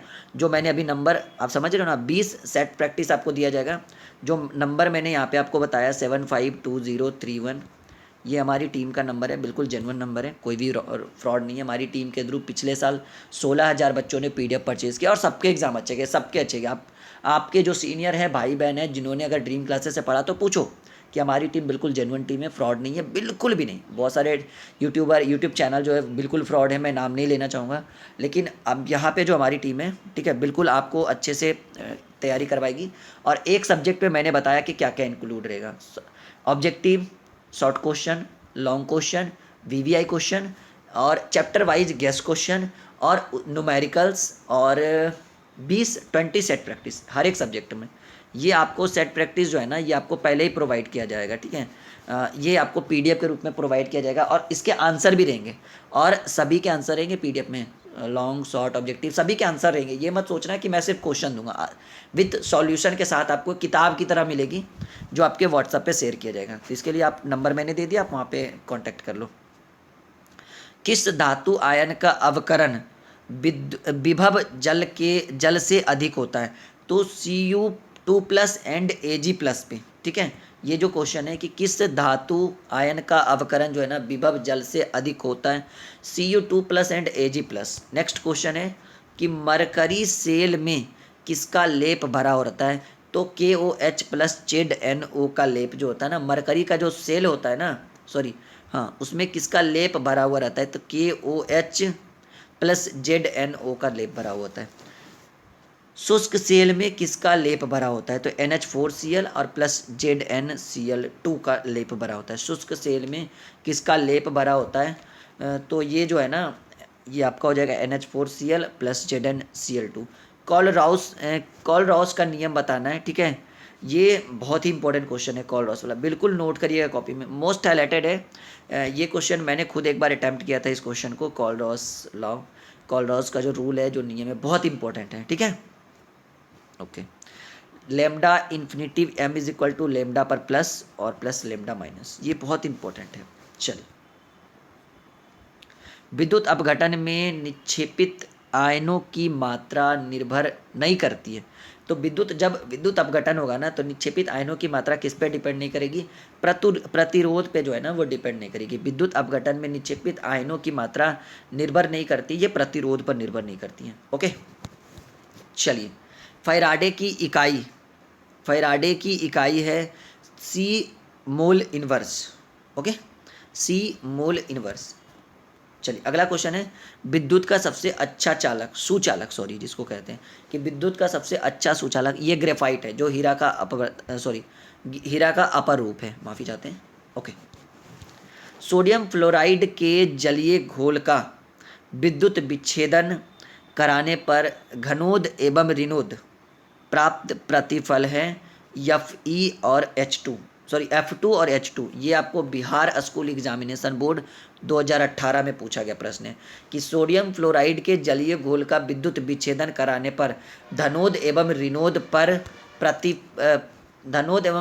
प्राप्त प्रतिफल है F2 और H2। नेक्स्ट क्वेश्चन, ये बहुत इंपॉर्टेंट क्वेश्चन है कि बोरिक सल्फेट के संतृप्त घोल का समतुल्य सुचालकता जो है ना वो 400 OHM inverse centimetre square equity inverse विशिष्ट सुचालकता। और इसकी जो सुचालकता है ना ये गिवन है 8 × 10⁻⁻5 OHM इनवर्स CM इनवर्स है। तो BaSO4 का KSP क्या होना चाहिए, ये इसका जो सॉल्यूशन है ना ये हम आपको न्यूमेरिकल्स में अच्छे से सॉल्व करके दिखाएंगे, ठीक है। ये तो यहाँ पे नॉर्मली बस रट लो, इसका आंसर होगा 4 × 10⁻⁻1 मीटर इनवर्स। ये भी BSc 2018 में पूछा गया प्रश्न है। अगला क्वेश्चन है लेड स्टोरेज बैटरी में डिस्चार्जिंग का कारण बनता है PbSO4। यही रीज़न है ना जो डिस्चार्ज होता है आपकी बैटरी कि लेड स्टोरेज बैटरी में डिस्चार्जिंग का रीज़न है PbSO4। यही रीज़न है डिस्चार्जिंग का, लेड स्टोरेज बैटरी में डिस्चार्जिंग का कारण है PbSO4। चलिए नेक्स्ट क्वेश्चन है क्वेश्चन नंबर 33 और क्वेश्चन है कि सेल में रिडॉक्स अभिक्रिया के होने के लिए सेल का विद्युत वाहक बल विवा बल, इसका मतलब है विद्युत वाहक बल होना चाहिए वो निगेटिव होना चाहिए। कि सेल में रिडॉक्स अभिक्रिया के होने के लिए सेल का विद्युत वाहक बल जो है ना वो निगेटिव होना चाहिए, धनात्मक होना चाहिए, ठीक है। सेल में रिडॉक्स अभिक्रिया के होने के लिए सेल का विद्युत वाहक बल धनात्मक होना चाहिए। गैल्वनीकरण होता है आयरन पर जिंक का स्तर। जब आप किसी आयरन या लोहे पर जिंक का स्तर चढ़ाते हैं ना, लेपित करते हैं ना, तो ऐसी प्रक्रिया को गैल्वनीकरण कहते हैं। VVI क्वेश्चन है, जो मैं VVI करवा दूँ ना और जो प्रीवियस ईयर्स पूछा जाए उन दो क्वेश्चन पे बिल्कुल भी इग्नोर नहीं करना उन दो टाइप के क्वेश्चन को। तो गैल्वनीकरण होता है आयरन पर जिंक का स्तर, ये प्रोसेस जो है वो गैल्वनीकरण कहलाता है। लवण सेतु में KCl प्रयुक्त होता है क्योंकि K+ और Cl- आयनों के चालकत्व लगभग इक्वल होते हैं, बराबर होते हैं। तो लवण सेतु में KCl प्रयुक्त होता है क्योंकि K+ और Cl- आयनों के चालकत्व जो होते हैं ना वो बिल्कुल एक दूसरे के बराबर होते हैं। नेक्स्ट क्वेश्चन स्टूडेंट कि एसिटिक एसिड के किस सांद्रण के लिए घोल की चालकता अधिक होगी 0.00 m। एसिटिक एसिड के किस सांद्रण के लिए घोल की चालकता अधिक होगी 0.001 m। ओके नेक्स्ट क्वेश्चन है कि तनु H2SO4 के विद्युत अपघट द्वारा NTP पर 5600 सेंटीमीटर क्यूब ऑक्सीजन गैस बनाने में कितना विद्युत प्रयुक्त होगा, तो 1.00 फैराडे। अगर आपके पास 1.00 फैराडे है तो तनु H2SO4 के विद्युत अपघट्य द्वारा NTP पर आप 5600 सेंटीमीटर क्यूब ऑक्सीजन गैस बना सकते हैं। सिंपल वे में ये समझो। क्वेश्चन नंबर 38 कि किस धातु आयन का अवकरण विभव जल से कम होता है। किस धातु आयन का अवकरण विभव जो है ना वो जल से कम होता है, तो ये होगा Na+, Ca2+ तथा Al3+। इन तीनों का जो है ना आयन का अवकरण विभव जो है ना वो जल से कम होता है। ओके क्वेश्चन नंबर 39 पे आते हैं। किस हैलाइड आयन का अवकरण विभव जल से कम होता है, तो ये इसका होगा F पर चार्ज होगा माइनस का, ठीक है। जलीय घोल में कौन हैलाइड आयन एनोड पर ऑक्सीकृत नहीं होता है, वही सेम आंसर 39 एंड 40 का। तो उम्मीद है कि ये वीडियो आपको पसंद आया होगा। मैंने बोला था कि आपको मैं नंबर दूंगा, हालांकि मैंने वीडियो के बीच में भी नंबर दे दिया था और मैंने डिटेल्स बता दिया था कि आप PDF के लिए यहाँ से कांटेक्ट कर सकते हो। ये हमारी टीम का नंबर है और बिल्कुल जेन्युइन है, ठीक है। 100% आपको हमारी टीम सेटिस्फाइड करेगी। और अगर आप हमारे PDF के थ्रू पढ़ते हैं तो इसकी मैं गारंटी लेता हूँ कि आपके एग्ज़ाम अच्छे जाएंगे। पिछले साल तो मैंने कुछ नहीं बोला था क्योंकि मुझे लगा कि चलिए पहले स्टूडेंट्स को पढ़ने देते हैं, देखने देते हैं कि कैसी हमारी टीम है। इस बार तो मैं दावे के साथ कहता हूँ कि एग्ज़ाम अच्छा जाएगा, ये प्रॉमिस करता हूँ। और यहाँ से आपको पता है स्टूडेंट्स की 452 ये हमारे ड्रीम क्लासेस के टॉपर स्टूडेंट का है 12th में इस बार, ठीक है। जो 2019 में एग्ज़ाम हुआ था ये यहाँ के टॉपर है 452। और पूरा बिहार बोर्ड की बात कर रहा हूँ और पूरे बिहार बोर्ड का टॉपर है 472, यानी मात्र 20 का डिफरेंस होता। और ये भी शायद टॉप लिस्ट में इनका नाम है। ओके चलिए उम्मीद है कि वीडियो पसंद आया होगा। लाइक कर दो एक बार, चलो जल्दी शेयर कर दो अपने दोस्तों के साथ और कंटिन्यू अपना जो है फोकस ड्रीम क्लासेस पे बना के रखो। कहीं नहीं जाना है, बिल्कुल यहीं पे आपको हम पूरी तैयारी करेंगे। हम वादा करते हैं कि आपको पूरा सिलेबस ख़त्म करके देंगे। अगर हम ऐसा नहीं करते हैं तो आप हमारे ऊपर जितना चाहो उतना गुस्सा हो सकते हो। ओके बाय बाय स्टूडेंट्स, मिलते हैं अगले वीडियो में। तुरंत ही हम लॉन्च करेंगे, तुरंत ही आपके लिए प्रोवाइड करेंगे। Hello students, welcome to dream classes. तो आज काफ़ी इंटरेस्टिंग टॉपिक पे डिस्कस करेंगे। जैसा कि आपको पता है कि हमारी जो टीम है ड्रीम क्लासेस, ये आपको कंटिन्यू क्लास 12 के एग्ज़ाम के लिए अच्छे अच्छे वीडियोस प्रोवाइड कर रही है, चाहे वो लॉन्ग क्वेश्चन हो, शॉर्ट क्वेश्चन हो। एंड न्यूमेरिकल्स भी हम लोग जल्दी लेकर आएंगे सभी सब्जेक्ट के, जैसे फिजिक्स हमारा चल रहा है, केमिस्ट्री चल रहा है, बायो में थोड़े पीछे बट बायो भी चलेगा। मैथ के भी टीचर जल्दी हमारे चैनल पे आने वाले हैं और बहुत अच्छे अच्छे वीडियोज़ आपको प्रोवाइड करेंगे सभी बोर्ड के लिए, खास करके बिहार और यूपी के लिए। ठीक है, तो दोस्तों हमारा जो ये चैनल है ड्रीम क्लासेस, इस पे आपको पता है कि हमारी टीम पीडीएफ बच्चों को परचेज़ करवा रही है। मतलब उसके लिए थोड़ी थोड़ी फ़ीस देनी होती है, बट ज़्यादा नहीं है। आपके कोचिंग के मुकाबले अगर देखा जाए तो बहुत ही कम फ़ी है। ठीक है, तो मैंने देखा कि हमारे जो जूनियर टीचर थे वो लोग बता रहे थे, क्योंकि मैं तो ज़्यादा व्हाट्सअप चला नहीं पाता हूँ, आपके मैसेजेस पढ़ नहीं पाता हूँ क्योंकि इतना टाइम नहीं रहता है। बट हमारे जूनियर टीचर्स बोल रहे थे कि सर, बच्चे कमेंट कर रहे थे कि हमें पीडीएफ का जो है ना एक नमूना देखना है। और आज जो हमारा टॉपिक है, आज हम केमिस्ट्री के लेसन 4 का पूरा पूरा ऑब्जेक्टिव सॉल्व करेंगे। और चलिए स्टूडेंट्स लोग को आज थोड़ा पीडीएफ का नमूना दिखाते हैं कि हमारी जो टीम है वो किस तरह से पीडीएफ प्रोवाइड करेगी और आपको व्हाट्सएप पे भेजेगी। ठीक है, जैसे हमारी टीम कंटिन्यू पीडीएफ परचेज़ करवा रही है बच्चों से, बच्चे परचेज़ कर रहे हैं प्रतिदिन, बहुत सारे बच्चे जो है काफ़ी मात्रा में परचेज़ कर रहे हैं। तो कुछ कुछ ऐसे स्टूडेंट थे जो कमेंट बॉक्स में कमेंट कर रहे थे या डायरेक्टली मुझे व्हाट्सएप पे मैसेज कर रहे थे, हमारे जूनियर टीचर उसको पढ़ रहे थे। बच्चों का कहना था, सर बिना पीडीएफ देखे हम कैसे आपके पीडीएफ को परचेज़ कर लें। सही बात है। तो देखिए, ये जो मैंने अभी आपके स्क्रीन पे, जो मैं अपने स्क्रीन पे चला रहा हूँ ना, इसमें हम आपको केमिस्ट्री के लेसन 4 का हम ऑब्जेक्टिव क्वेश्चन का सॉल्यूशन करेंगे। और ये एक पीडीएफ है जो आपको स्क्रीन पे दिख रही है, ये एक पीडीएफ देखिए, हम इसको डाउन कर रहे हैं, ये एक पीडीएफ है। ठीक है, ये एक पीडीएफ है, इस तरह से हम इसको, यही बिल्कुल समझ लो, ये जो पीडीएफ मैं आपको प्रोवाइड कर रहा हूँ, ये आपको केमिस्ट्री का जो पीडीएफ है, ये ऑब्जेक्टिव क्वेश्चन का पीडीएफ है। ठीक है, देखिए इस तरह से आपको पीडीएफ दिखेगी। आप इसे अपने व्हाट्सएप में खोल सकते हो। आप चाहो तो किसी भी दुकान में जाकर प्रिंट आउट करवा सकते हो, ज़्यादा पेजेस है नहीं, 10-15 पेजेस है। तो ये केमिस्ट्री का पीडीएफ है ऑब्जेक्टिव का। देखिए हम नीचे लेकर चल रहे हैं, उसके बाद इसका सॉल्यूशन करेंगे। बिल्कुल समय नहीं है, बिल्कुल ये हमारी पिक लगी हुई है यहाँ पे आप सबों के सामने, आप देख सकते हो, केमिस्ट्री, रसायन शास्त्र, chapter wise VVI objective question for all board exam. और यहाँ पे मैंने लिखा है कुछ मेरे शब्द हैं जिनका कहना है कि आपकी सफलता और हमारी पहचान। ठीक है, जब आप सफल होगे तभी आप हमें जानोगे, सिंपल सी बात है। तो आपकी सफलता हमारी पहचान। और देखिए यहाँ पे पीडीएफ ये स्टार्ट हो गया, ये हमने लेसन 1 के ऑब्जेक्टिव दिए। इसी तरह से आपको व्हाट्सएप पे सेंड किया जाता है पीडीएफ। तो अब ये मत कहिएगा सर पीडीएफ का नमूना दीजिए, यही पीडीएफ है, देख लो लेसन 1, देखो हम नीचे लेके जा रहे हैं बिल्कुल। इसी तरह से आप अपने फ़ोन से पढ़ सकते हो। माने कि नहीं हमें प्रिंट आउट करवाना है तो कोई बात नहीं, प्रिंट आउट करवा लो। देखो हम नीचे जा रहे हैं ना, देखो लेसन 1 ये देखो ख़त्म होने वाला है। ये हमने 3 लेसन तक बिल्कुल आप लोग को पढ़ा दिया है। अब आज जो हम लोग चौथे लेसन को कवर करेंगे, तो मैं दिखा रहा हूँ किस तरह से पीडीएफ आपको। देखिए लेसन 1 खत्म हो गया, यहाँ पे हमने लेसन 2 स्टार्ट कर दिया, सॉल्यूशन बिलियन। देखिए हम नीचे आ रहे हैं, देखिए आ रहे हैं इस तरह से। देखिए लेसन 2 भी जल्दी खत्म हो जाएगा, ये देखिए, हाँ जी बिल्कुल समझ में आ रहा होगा कि किस तरह से पीडीएफ। आप इसी तरह व्हाट्सएप पे आप इसको खोल सकते हो। जब आप इसको परचेज़ करोगे, थोड़ी फ़ी देनी है, बट फ़ीस ले लेते हैं ना, क्योंकि हमारे चैनल पे 6 से 7 टीचर है और उन सभी को फ़ीस, मतलब उन सभी को जो है ना पेमेंट देना होता है। और यूट्यूब जो है अपनी फ़ीस काफ़ी कम कर दी है। यूट्यूब से जो अर्निंग है ना बिल्कुल कम गई है, सभी यूट्यूबर की, ना कि मेरी, सभी की। तो उसका फ़ीस तो आप ही लोग दोगे ना, जो 8 टीचर कंटिन्यू आपके लिए वीडियो बना रहे हैं। तो पीडीएफ देख लीजिए स्टूडेंट, 2 लेसन क्लियर हो गया। देखिए यहाँ पे 3 हो गया, तीसरा स्टार्ट करते हैं, वैद्युत रसायन, इलेक्ट्रोकेमिस्ट्री। ये पीडीएफ एक तरह का है। ठीक है, आप इसको अपनी कॉपी में रोक कर लिख सकते हो।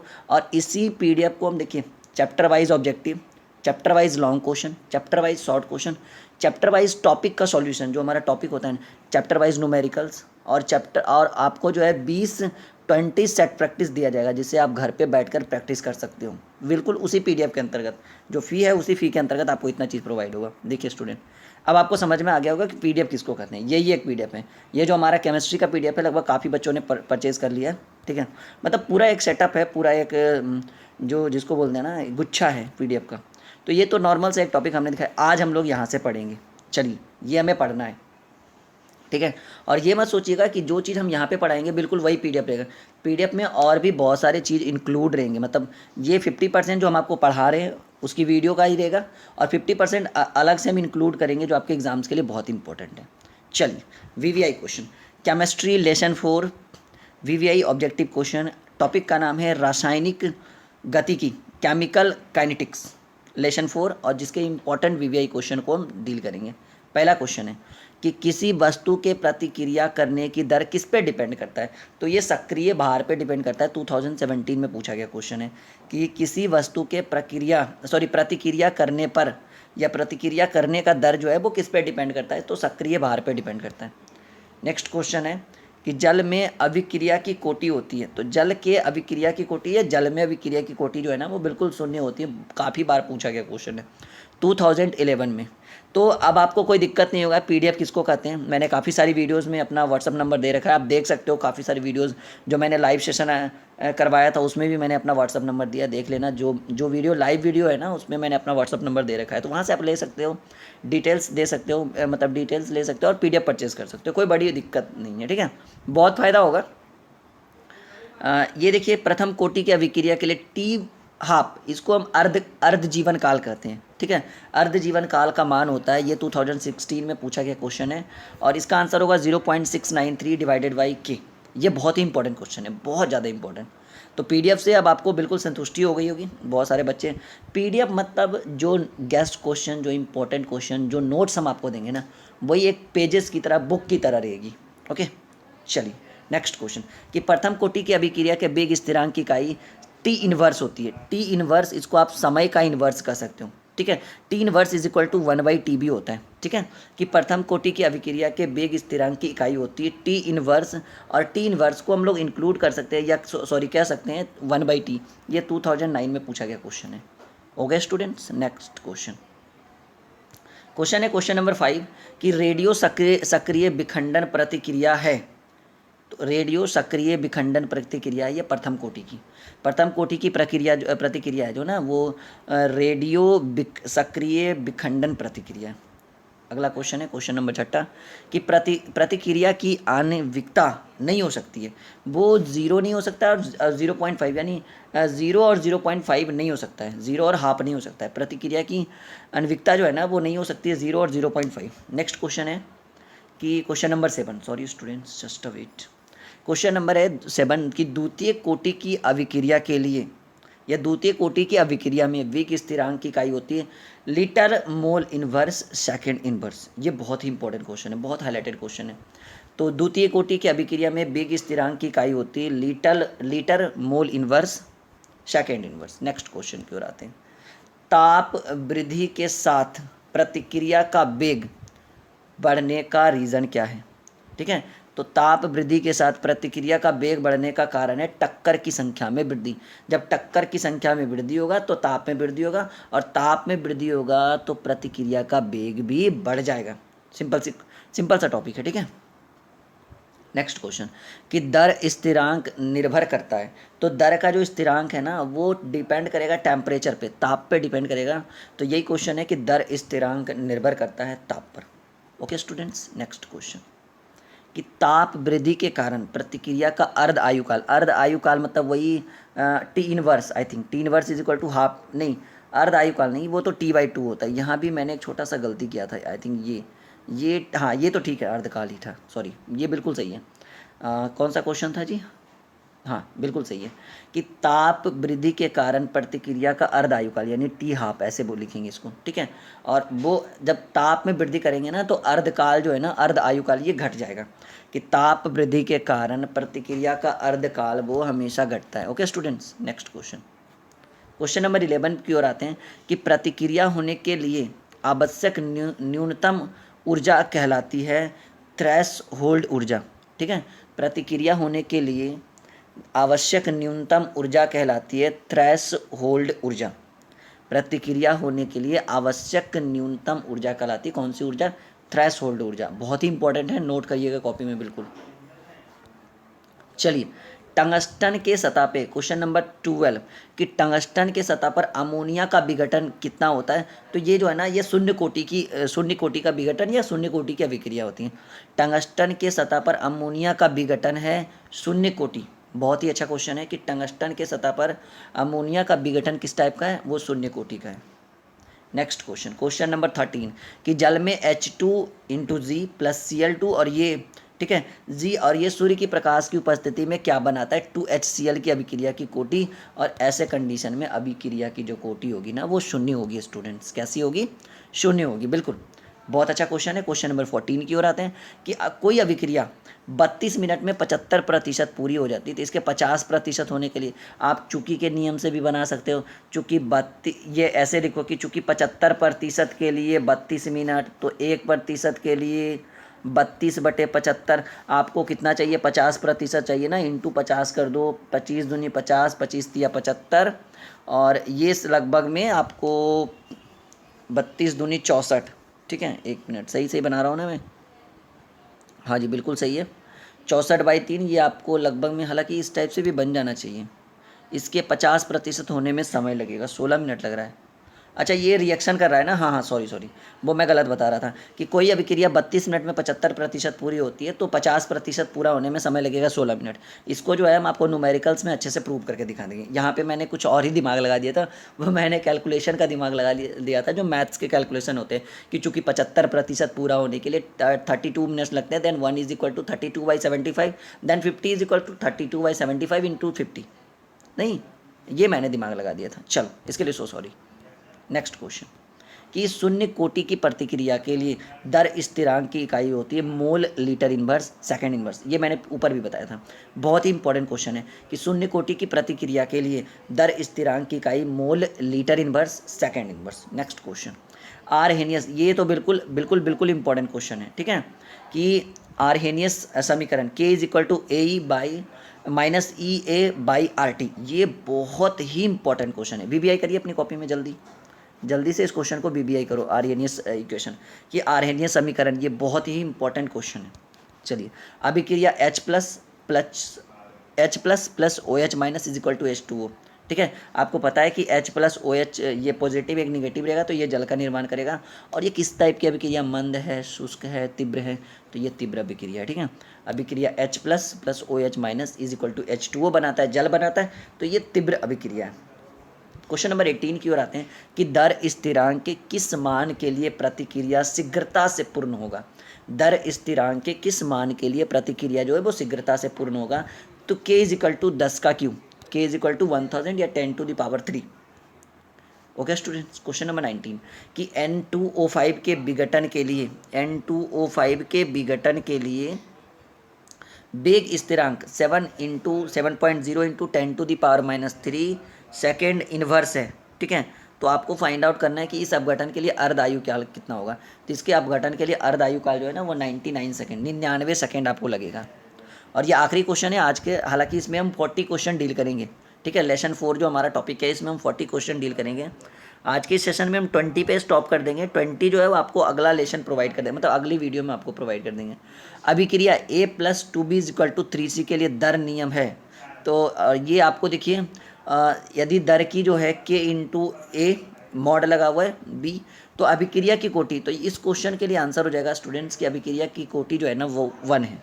ठीक है, तो आज के इस वीडियो को यहीं पे रहने देते हैं। उम्मीद है कि आपको जो PDF से रिलेटेड डाउट्स था ड्रीम क्लासेस के सभी बच्चों को, वो बिल्कुल भी दूर हो गया होगा। और वो भी बच्चे जिनको लग रहा होगा कि क्या PDF मिलता है सच में, 16,000 बच्चों ने पिछले साल परचेज़ किया, तो उम्मीद है कि 16,000 वो बुड़बक नहीं होंगे, काफ़ी अच्छे अच्छे नंबरों से उन्होंने पास करा। तो PDF मिलता है और बिल्कुल मिलेगा, समय पे मिलेगा, थोड़ा इंतज़ार करना पड़ेगा, लेकिन बहुत फ़ायदा होगा, बहुत ज़्यादा। तो बिल्कुल समय मत गवाएं, अपने फ्यूचर की ओर बढ़ें और अच्छे से अच्छे मार्क्स यहाँ से गेन करें, अर्जित करें आप लोग, और एक अच्छा फ्यूचर बनाएं आप लोग। ठीक है, ओके स्टूडेंट, उम्मीद है कि इस वीडियो के बाद आप लोग का रिएक्शन बिल्कुल अच्छा वाला रहेगा। ठीक है, आपके भलाई के लिए मैं जो भी कर रहा हूँ आपके लिए कर रहा हूँ। ओके, मैं चाहूँगा कि सभी स्टूडेंट नीचे कमेंट बॉक्स में अच्छे अच्छे कमेंट्स करें, हमारी सोच के बारे में बताएं। हमारे टीचर्स यहाँ पे काफ़ी सारे अवेलेबल हैं, मैथ के भी सर आने वाले हैं जल्दी। ओके, बाय, वेट करेंगे आप लोग के। व्हाट्सअप नंबर तो दिया हुआ ही है, कोई भी लाइव वीडियो जो मैंने पिछला वीडियो बनाया है उस पर आप देख लो, वहाँ पे व्हाट्सअप नंबर होगा। ओके, चलो bye bye. Hello students, welcome to dream classes. तो जैसा कि आपको पता है कि हमारी टीम कंटिन्यू आपको वीडियोस प्रोवाइड कर रही है क्लास 12 के एग्ज़ाम के लिए। हमारे चैनल पे एक मैथ के भी टीचर जुड़ गए हैं, धनंजय सर, जो आपको काफ़ी अच्छे से मैथ्स पढ़ा रहे हैं, चाहे वो CBSE हो, NCERT। हालांकि वो भी फ़िलहाल NCERT का बुक सॉल्यूशन कर रहे हैं, बिल्कुल बेसिक कॉन्सेप्ट और ट्रिकली प्रोसेस और बिल्कुल पूरे डिटेल्स के साथ वो आपको बता रहे हैं। तो उनके हर एक सेशन को ज्वाइन करिएगा, धनंजय सर को, जो हमारे ड्रीम क्लासेस पे जो है वो आपको क्लास 12 का मैथ पढ़ा रहे हैं।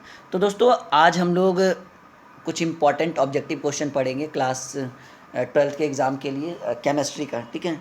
तो ये हमारा लेसन 4 चल रहा है। जैसे हम यहाँ पे अगर नीचे ऊपर आते हैं थोड़ा, ठीक है, तो ये देखिए टॉपिक का नाम है रासायनिक गति, केमिकल काइनेटिक्स, ठीक है, जिसमें हमने 20 क्वेश्चंस को ऑलरेडी कवर कर दिया है, जो आपको प्लेलिस्ट में दिख जाएगा। और यहाँ से हम लोग 21 से चलते हैं स्टूडेंट्स, कि आर्हेनियस समीकरण में अंतःखंडन बराबर होता है INA, ठीक है। तो ये सभी नॉर्मल और इम्पॉर्टेंट क्वेश्चन है, बहुत ही काफ़ी इंपॉर्टेंट है। अगर आप हमारे साथ कंटिन्यू एक एक सेशन को ज्वाइन करके हर एक वीडियोज़ को देखते हैं तो उम्मीद है कि आपका एग्ज़ाम बहुत अच्छा जाएगा। और हमारी टीम कंटिन्यू जो है वो एक्टिव है आपके एग्ज़ाम्स के लिए और पूरी तैयारी करवाएगी। ओके, चलिए आगे बढ़ते हैं स्टूडेंट्स। 21 हो गया, 22 से बिल्कुल अच्छे से चलते हैं। यदि AO प्रारंभिक सांद्रण हो तो शून्य कोटि की प्रतिक्रिया के लिए T½ जिसको ये अर्ध आयु कहते हैं, ठीक है, अर्ध समय काल, प्रोपोर्शनल AO, ठीक है। तो ये सभी क्वेश्चंस बहुत ही इंपॉर्टेंट है, कॉपी में नोट करिएगा। अगला क्वेश्चन है क्वेश्चन नंबर 23 कि प्रारंभिक सांद्रण एवं अर्ध आयु काल, ये जो T½ हुआ ना, यही अर्ध आयु काल हो गया, अर्ध आयु काल में संबंध को व्यक्त करें। तो T½ प्रोपोर्शनल 1/AN/-1, ये एक समीकरण बनता है, इसको जरूर कॉपी में नोट करिएगा कि प्रारंभिक सांद्रण एवं अर्ध आयु काल में संबंध को व्यक्त करें तो T½ प्रोपोर्शनल 1/A⁴n-1। ये सभी चीज़ें आपको टॉपिक बाय टॉपिक समझाया जा रहा है, ठीक है, जो हमारा सॉल्यूशन चल रहा है, तो उसमें देख लीजिएगा, बहुत इंपॉर्टेंट होगा ये आपके लिए।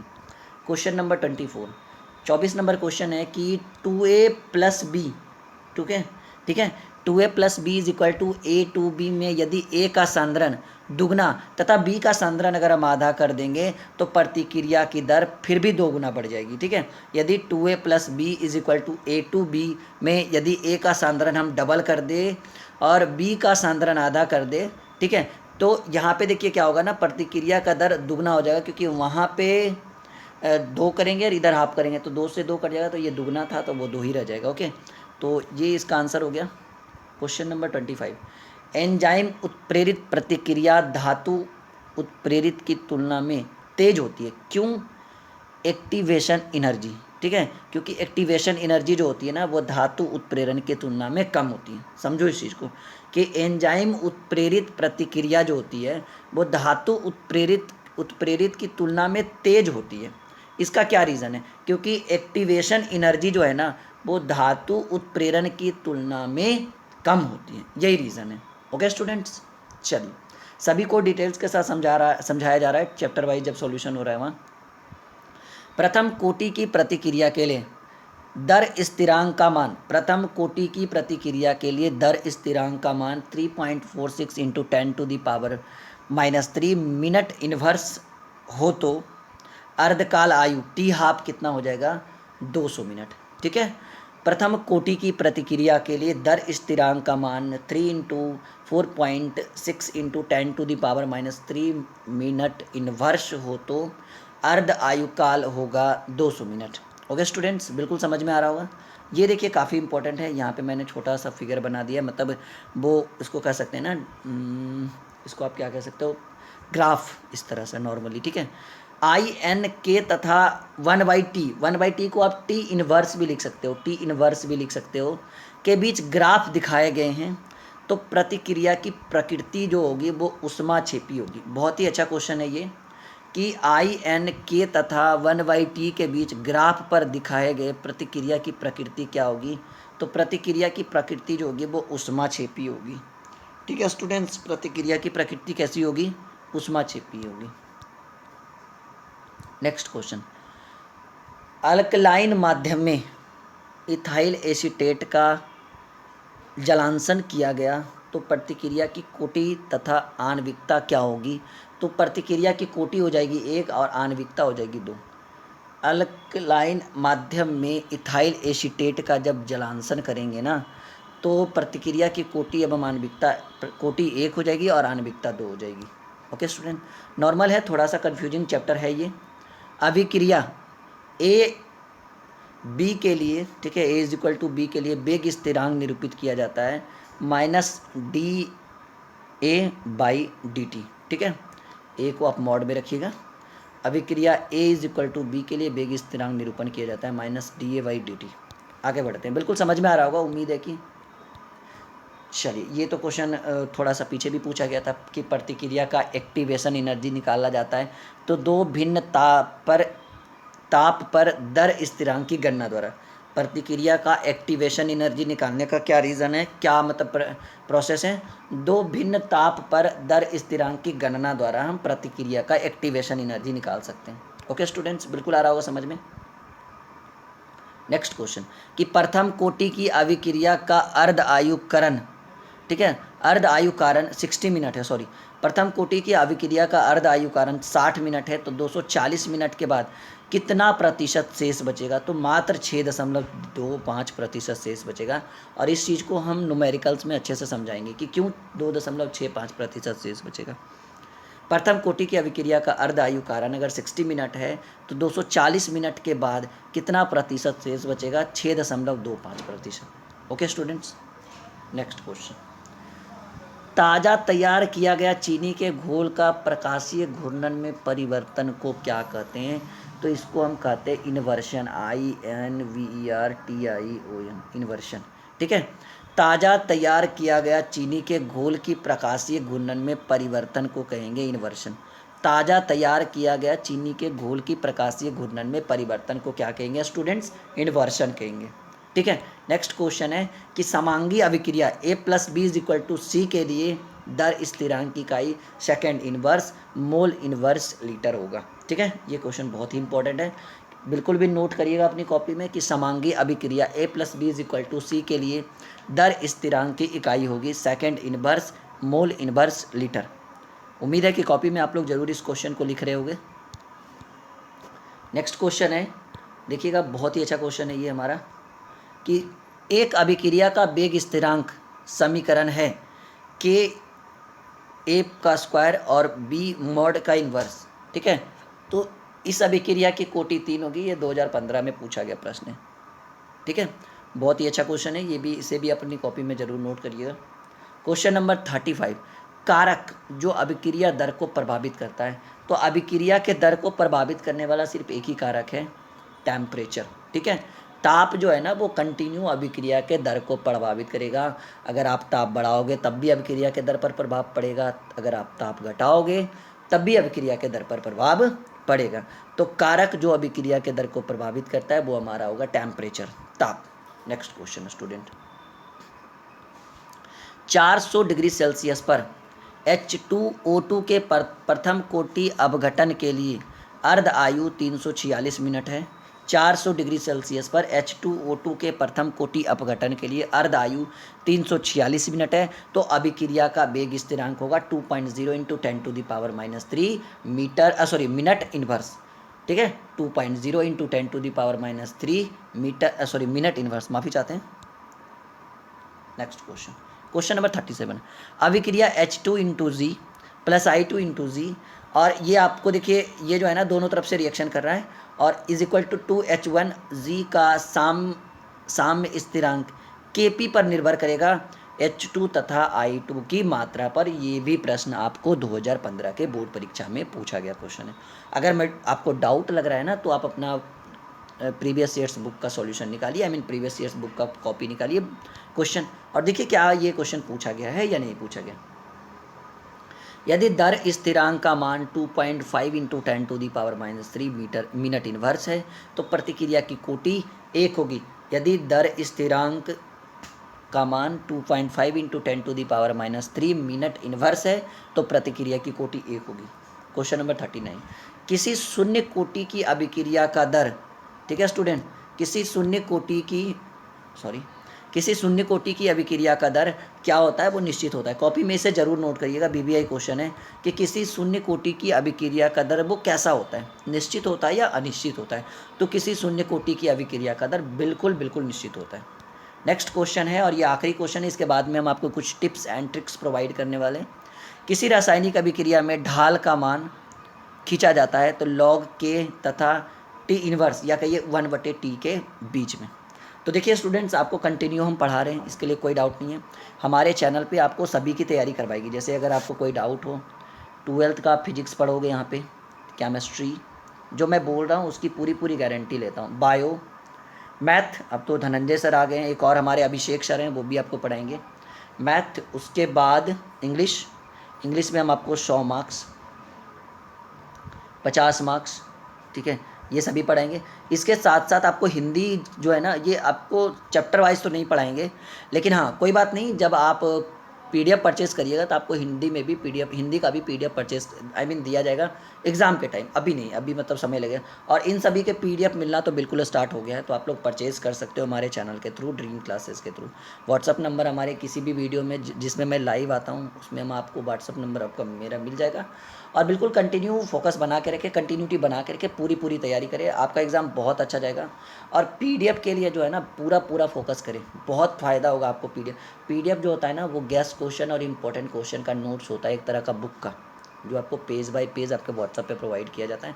हाँ थोड़ी फीस लगती है, इस चीज़ को मैं मान रहा हूँ, और फीस इसलिए लेते हैं ना क्योंकि यहाँ पे 8 से 9 टीचर हैं, सभी को जो है ना हमें मंथली पेमेंट करना होता है, तो वो आप ही दोगे ना, क्योंकि यूट्यूब ने तो काफ़ी अपनी जो अर्निंग है यूट्यूब ने तो काफ़ी कम कर दिया है, ठीक है, तो वो आप ही दोगे। उम्मीद है कि आप हमारी बात को समझ पा रहे होगे। ओके, और जल्दी हम आपको बायो का भी वीडियो जल्दी प्रोवाइड करेंगे, उसके लिए टेंशन नहीं लेना है। चलो बाय, थैंक यू।